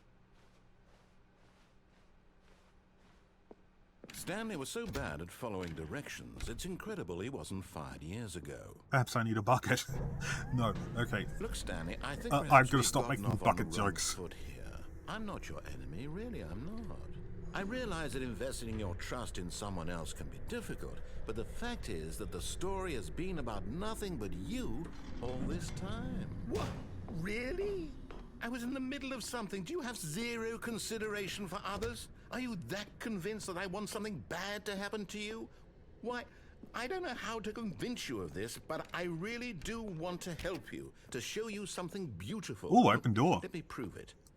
And there it is. The last Stiggly Wiggly. Savor this moment, Stanley. This is a real accomplishment. This is doing something just for the sake of doing it. Where so many people expect to be rewarded for the most trivial achievements, you've insisted that a job well done is its own reward. I would tell you that I'm proud of you for collecting them all, but that would be like a reward, and we can't have that. So, instead I'll just say, it's done. We're all done here, and now we can go to whatever the hell you were doing before you hunted for figurines. Now listen carefully, this is important. Stanley walked through the red door. Yeah, I'd rather just begin the game again.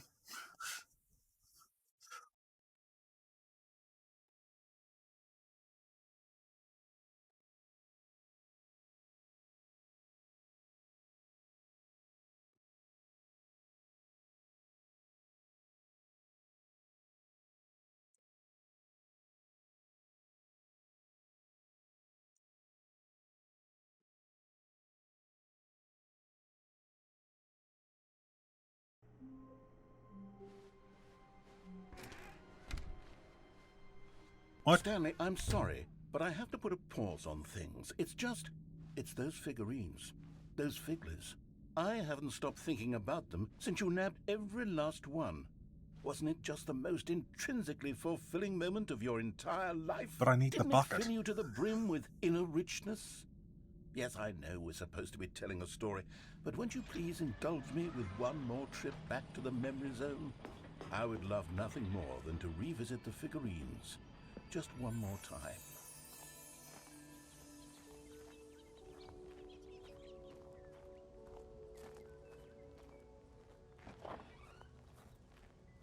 Okay, well, you've changed it. Here's where it all began. The first collectible. Back then, we had no idea of how many of them we'd find. Sure, it said 6 right there on the screen, but how could we know for certain? We were so innocent. We'll never be like that again, Stanley.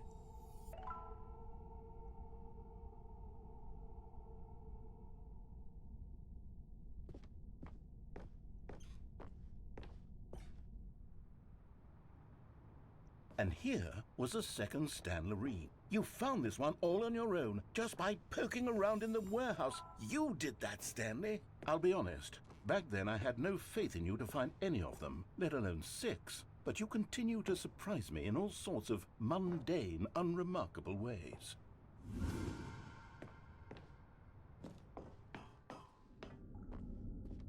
Okay, let's do a little quiz. Which of these rooms was the room you found your third mini Stan? Can you remember? Yeah, it was this one.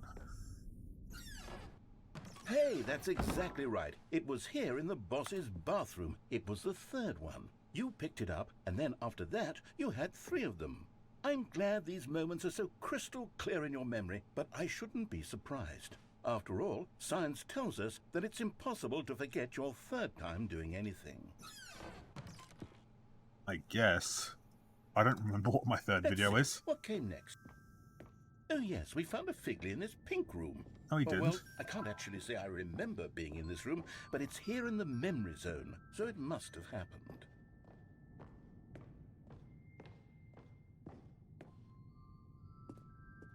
This was the 5th mini Stan, and this one was really something special. It was under the stairs. I remember it so clearly. In fact, because this one is particularly special to me, I made a little video to commemorate the occasion. Enjoy. Okay. Windows Movie Maker. Yeah, this brings me right back to what YouTube was actually like back then.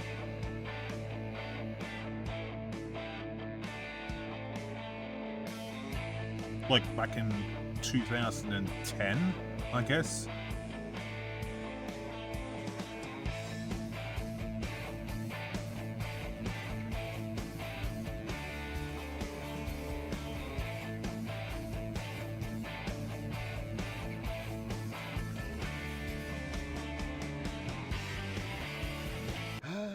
Takes you back, doesn't it? I spent a lot of time making that video, but it was 8 minutes I wouldn't have spent on anything else.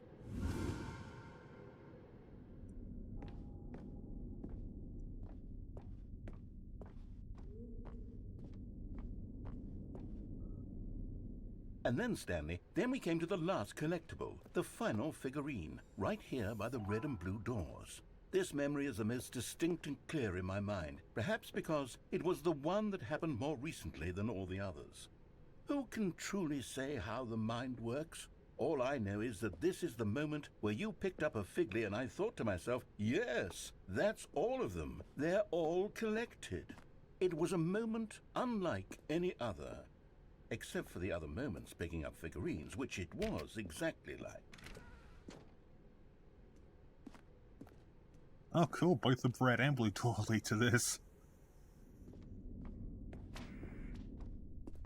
Ooh. And then there was no more, because we've caught up to the present moment. Nothing left to do but move onward into the future. Goodbye, Memory Zone.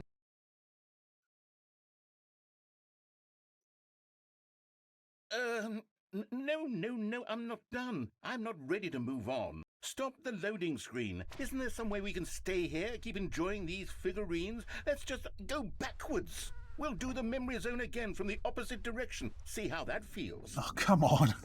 Okay. Okay, yes, the room with the red and blue doors. I remember this. I must say, of all the figurines we looked at in our initial tour of the Memory Zone, this one is the most distinct and clear in my mind. Let's keep going, I want more. Do I have to watch the video again? And here's where I made that video. Don't you remember the video we watched? I just watched it. Yes, I love that video. Yeah, this narrator's really throwing me through. Still don't remember the pink room, Stanley. Still no memory of this one. Good room, though. A solid room.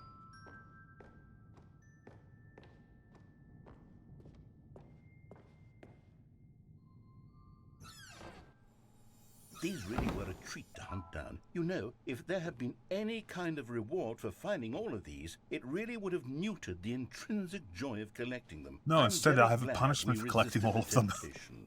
Next one.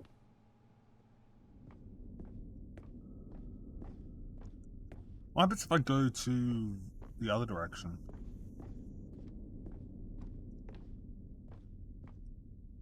Nothing. Okay.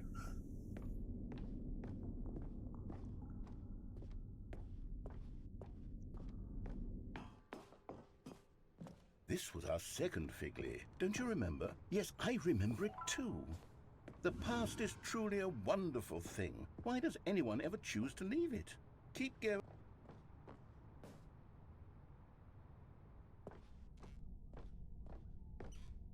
This is it, the very first one we found in the exhibit where I introduced you to the figurines. Oh, I want more memories, Stanley. I want to keep going. What else is there? What came before this?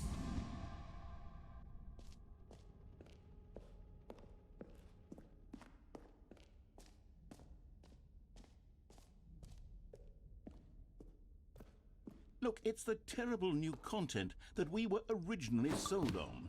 I remember hating it back then, but time does put a rosy filter on everything. Yeah, it In does. fact, I dare say I'm actually quite fond of it now. Oh, yes, the two doors. Who could have forgotten that? A classic memory, this one. They both lead to the same place, and And before everything else, there was your office. Is there anything else? Was there something that came before your office? There's something I feel I can remember. I can remember. Yes, I'm remembering something now. I remember before this whole story got started. Back then I was different. I used to make big decisions. I was passionate. I was skeptical. I weighed each decision with profound thoughtfulness. And then somewhere along the way, I stopped making decisions. I became lazy, and I came up with a character named Stanley to do my thinking for me. He would make the decisions. He would decide which way to go. I would cheer him on as he collected figurines for no reason. Why did I invent Stanley? Was I lonely? Yes, perhaps that's it. Perhaps I needed to imagine I had companionship. And Stanley really did make for a wonderful companion, even if he was a fiction.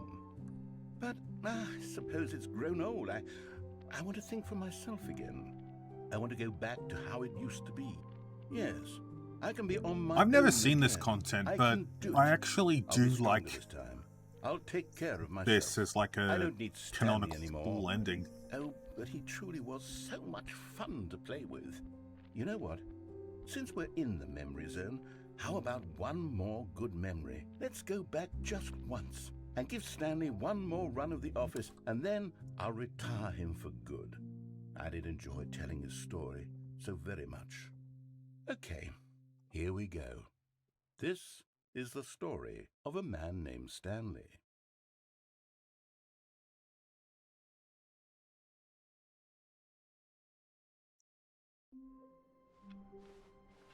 All of his co-workers were gone. Back. What did it mean? Stanley decided to go to the meeting room. Perhaps he had simply... Where are we going today? The bucket asked. Stanley just smiled. Anywhere they went together would be... Stanley clutched the bucket tightly to his chest and entered the door on his left. Yeah, this is going to be the true canonical ending. Still no one was here. Stanley needed the bucket's warmth and comfort now more than ever. Perhaps his boss's office was where he'd find answers. Coming to a staircase, Stanley and the bucket walked upstairs to the boss's office.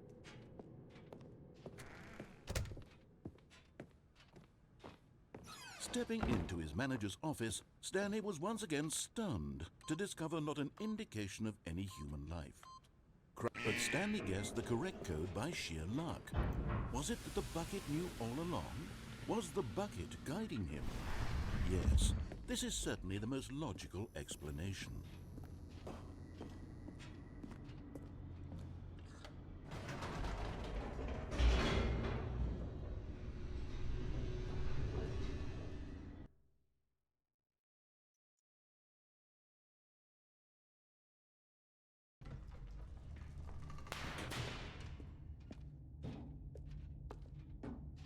Stanley and the bucket walked straight ahead through the large door that read, Mind Control Facility.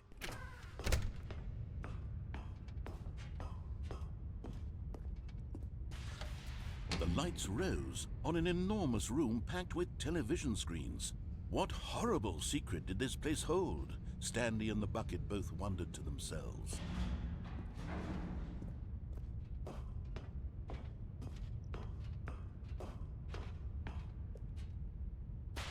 The monitors jumped to life, and Stanley nearly dropped the bucket in shock. Everyone in the office was being videotaped, monitored like guinea pigs.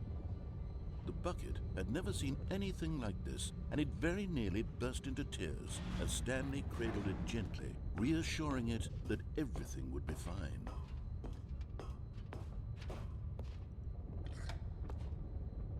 Was the bucket under the mind control facility's influence as well? Had the bucket been told to do things it didn't wish to do? What kinds of things does a bucket want to do or not want to do in the first place? These questions raced furiously in Stanley's feeble mind. Well, I did say it was he screamed into the for bucket. babies, so He couldn't accept yeah. it. His own life in someone else's control, never! He squeezed the bucket tighter, his one friend in the entire world. At this point, he could trust no one except for the bucket.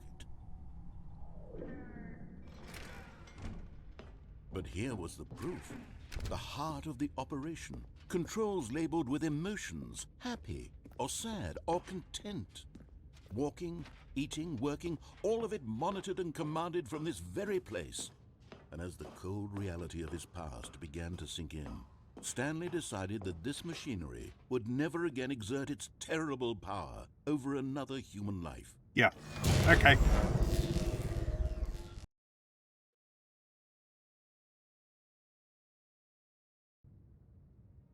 Stanley and the bucket waited in blackness. Was it over? Yes, they had done it. Stanley and the bucket had defeated their greatest and darkest enemy, freed themselves from the tyrannical grip of the evil mind control machine. Freedom was now mere moments away. Excitedly, the two of them began to discuss the kind of life they wanted to live once they stepped through this massive door. The bucket wanted to learn to roller skate. Stanley wanted to sneeze in every country on Earth. Both of them wanted to begin watching a movie, any movie, but then stop it halfway through and begin watching it in reverse from the end. True, it was a simple life they envisioned, but it was one they'd lived together, with one another to lean on, to trust, to support. No. What? Wait. What was happening? Why had the door stopped? Was Stanley and the bucket not about to be freed? An unbearable silence filled the room, lingering in uncertainty, until finally the truth hit Stanley square in the face. This building did not want the bucket to leave. Even the facility itself recognized the incredible calming presence of the bucket, needed the soothing warmth of the bucket, would go to any lengths not to part with the bucket. No. Stanley can't leave this place, not while he has such a precious bucket in his arms, not while this building has anything to say about it. Stanley realized he would never again leave this very room, but at least he has the bucket. To be trapped eternally in darkness isn't really so bad, Stanley thought to himself. As long as I have my bucket with me, right? I'll be okay, won't I? Stanley gulped. Very soon now, he was about to find out.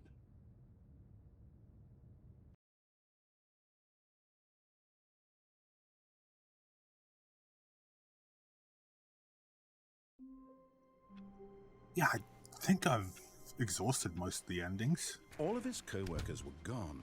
What could it mean? Stanley decided to go to the meeting room. Perhaps a good bucket, a strong bucket, a humble bucket, a committed bucket, a bucket of culture and distinction. Stanley clutched the bucket tightly to his chest and entered the door on his left. No. This was not the correct way to the meeting room, but Stanley had felt the bucket calling to him, telling him that the employee lounge was simply the place to be. Nope. And here it was. Had the bucket turned out to be correct? What? No, never mind. The bucket was wrong. Stanley took the door on his left to go back, and so the two of them detoured through the maintenance section and walked straight ahead to the opposite door. Nope.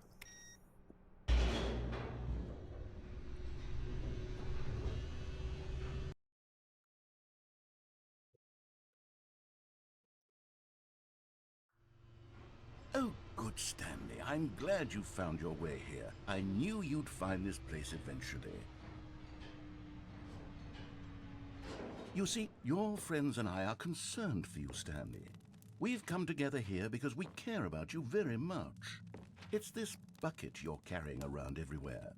The bucket isn't even from the original Stanley Parable. It's just sequel content. Yeah, We're and the ones it's that an matter, improvement on the Stanley. original. Classic characters from the first game, like the Adventure Line and the Broom Closet. Because that's what fans want from a sequel. They want more of their favorite jokes, not this bucket that they've never seen before. Yes, I know I'm the one who gave you the bucket, but you're spending too much time with it. Don't you want another story involving the Adventure Line? We could make the Adventure Line go somewhere new. Yes, that's what the fans want. Let's do it. Whee! Look at that wacky line. Who knows where it'll go off to next? Oh, and it played some silly music as well. Yay, the song comes back. Now this is what the Stanley Parable is all about. Don't you remember all those great jokes from the original dialogue? Also, Stanley is addicted to drugs and hookers. Yes, it's as classic now as it was back then. Let's do it for the fans, Stanley. Let's give them more content exactly like this. But if we want to do that, you're going to have to give something up. I'm not... Don't you get it, Stanley? We need to get rid of the bucket. No. That's why I'm very proud to introduce a brand new character. This is the Bucket Destroyer. You monsters. I think it'll make a wonderful new addition to the rich lore of the Stanley Parable. True, it also was not in the original game, but it's such a well-fleshed-out character with so much personality that to me it already feels as though it's been part of the cast all along. Don't you agree? No, I disagree. The Bucket is Can you guess what the a Bucket much better Destroyer character. does?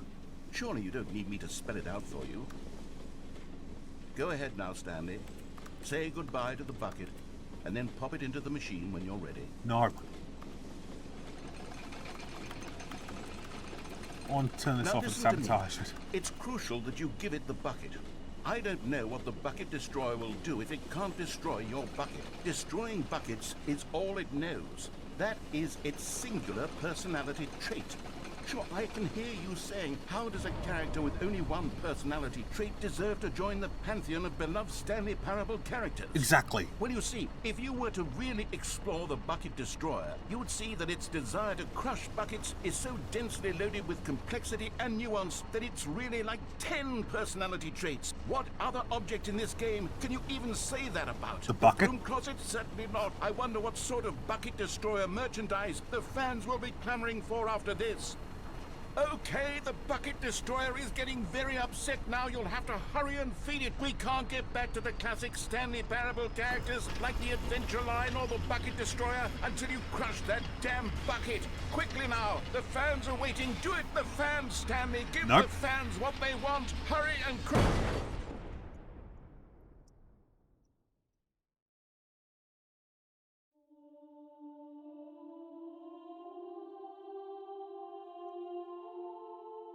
The Bucket Destroyer, my prized creation. You had so much potential. We were going to do such marvelous things with you, tell such spellbinding stories about you. All of it squandered now. Goodbye, new friend. For the moment in time that you were here, you were magnificent.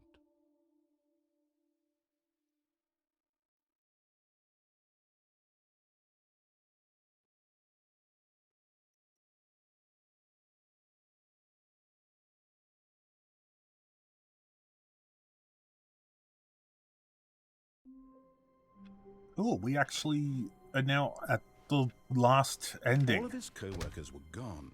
What could it... Ah, the embrace of an old friend. A weathered companionship that stands the test of time. You weren't saying anything about that earlier. Stanley pressed the bucket upon every little thing in the office. Nothing responded to the bucket's touch. Whiteboard It did ending. little to discourage Stanley's belief in the magic of the bucket. Stanley clutched the bucket tightly to his chest and entered the door on his left.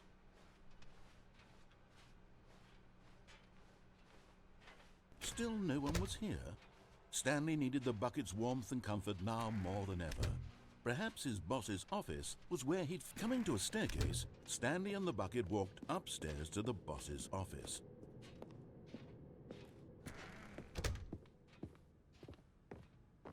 Stepping into his manager's office, Stanley was once again stunned to discover not an indication of any human life. Crushed by the weight, but Stanley guessed the correct code by sheer luck. Was it that the bucket knew all along? Was the bucket guiding him? Yes, this is certainly the most logical explanation. Yeah, I want to skim through this because this is nearly 4 hours.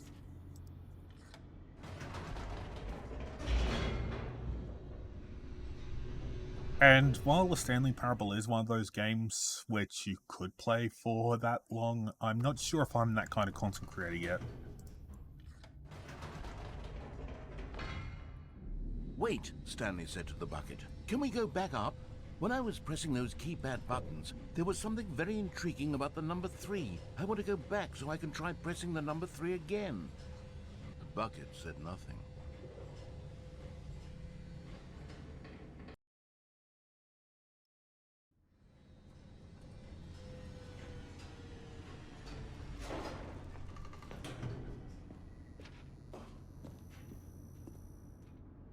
Here we are, said Stanley. Now I'm going to try out that number 3 button. He took the bucket over to the keypad and began. Well, he said, the number 3 is such a special button. I'm having the time of my life. Stanley looked expectantly at the bucket, but the bucket remained silent. This was a shock to Stanley, who had always felt such a connection with the bucket. How was this not as exciting to the bucket as it was to him? Once Stanley had had enough of the number 3, he got back in the elevator.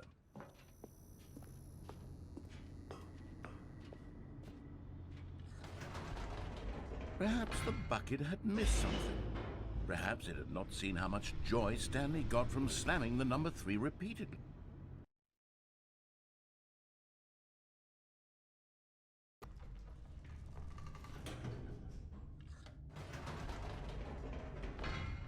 No, said Stanley to the bucket. You can't go on yet. Not till you understand how much the number 3 means to me. You and I have been through so much together, and I just want you to see what I see. Feel the happiness I feel. He smiled at the bucket, and the bucket said nothing. Okay.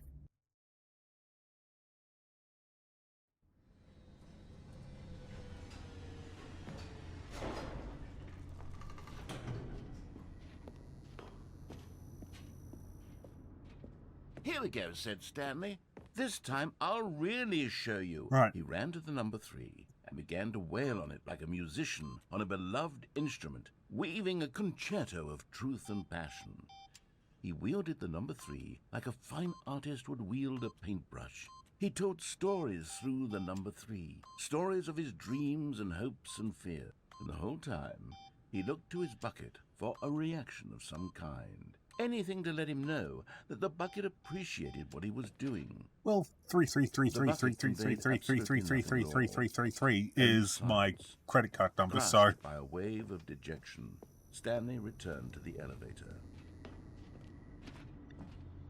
I'll go back down. Stanley and the bucket were so close. They'd always been there for one another. Why suddenly could the bucket not connect with this passion of Stanley's? The question caused Stanley to ruminate the whole way down the elevator. He knew that there must be a way to get through to the bucket, to communicate fully with his dear friend. Surely there was a solution, mustn't there be?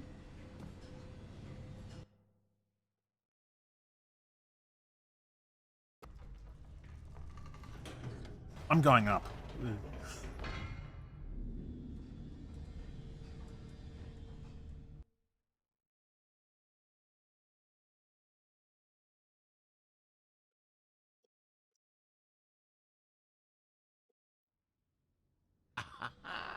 Said Stanley. I know what to do.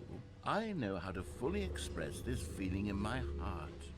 He decided right then and there that he would hold a press conference where he would speak to the public on all matters relating to pressing the number 3 over and over. He would elaborate fully on what the number 3 meant to him and why he felt so alive when pressing it. Then the bucket would be able to see his joy through the eyes of others. It would get to see the world react to this discovery of Stanley's. And it would be through the public eye that the bucket would finally understand Stanley's work. For months, he advertised and marketed his press conference, building excitement around it, developing and rehearsing it, until it couldn't be refined a single measure further. When the big day arrived, Stanley was as prepared as he'd ever been for anything in his life. Well, this is a weird ending to fully finish This was on. it. One last chance to win the bucket over. But One opportunity. I to do share hope a you true enjoyed that. connection with a loved one. Please like, share, and subscribe. But otherwise, yeah, if you enjoyed that, please like, share, There and was no one subscribe. here. And Nobody had come to the and press if you're new, conference to hear please Stanley speak. just to listen to him Leave a talk comment, about what it really need be, means or- to press the number 3 on a keypad over and over. He was unloved, uninteresting, he was a failure, and in that moment Stanley knew that the bucket would never again take him seriously. Aw. There would be no connection, no deeper understanding. His bucket, The bucket left merely him. sat there in his arms, indifferent. And so it began that slowly, over many years, the two of them grew more and more distant. They spoke less and less, neither wishing to state the obvious, that any sense of real respect between them had eroded since that day at the press conference. There would be no more games, no more long conversations about passion and pursuit, only a silence that consumed the space between friends. And Stanley, having for once in his life discovered the warmth and comfort of true companionship, was cast back into the unremarkable normalcy of loneliness. Aw. That's a bit of a downer.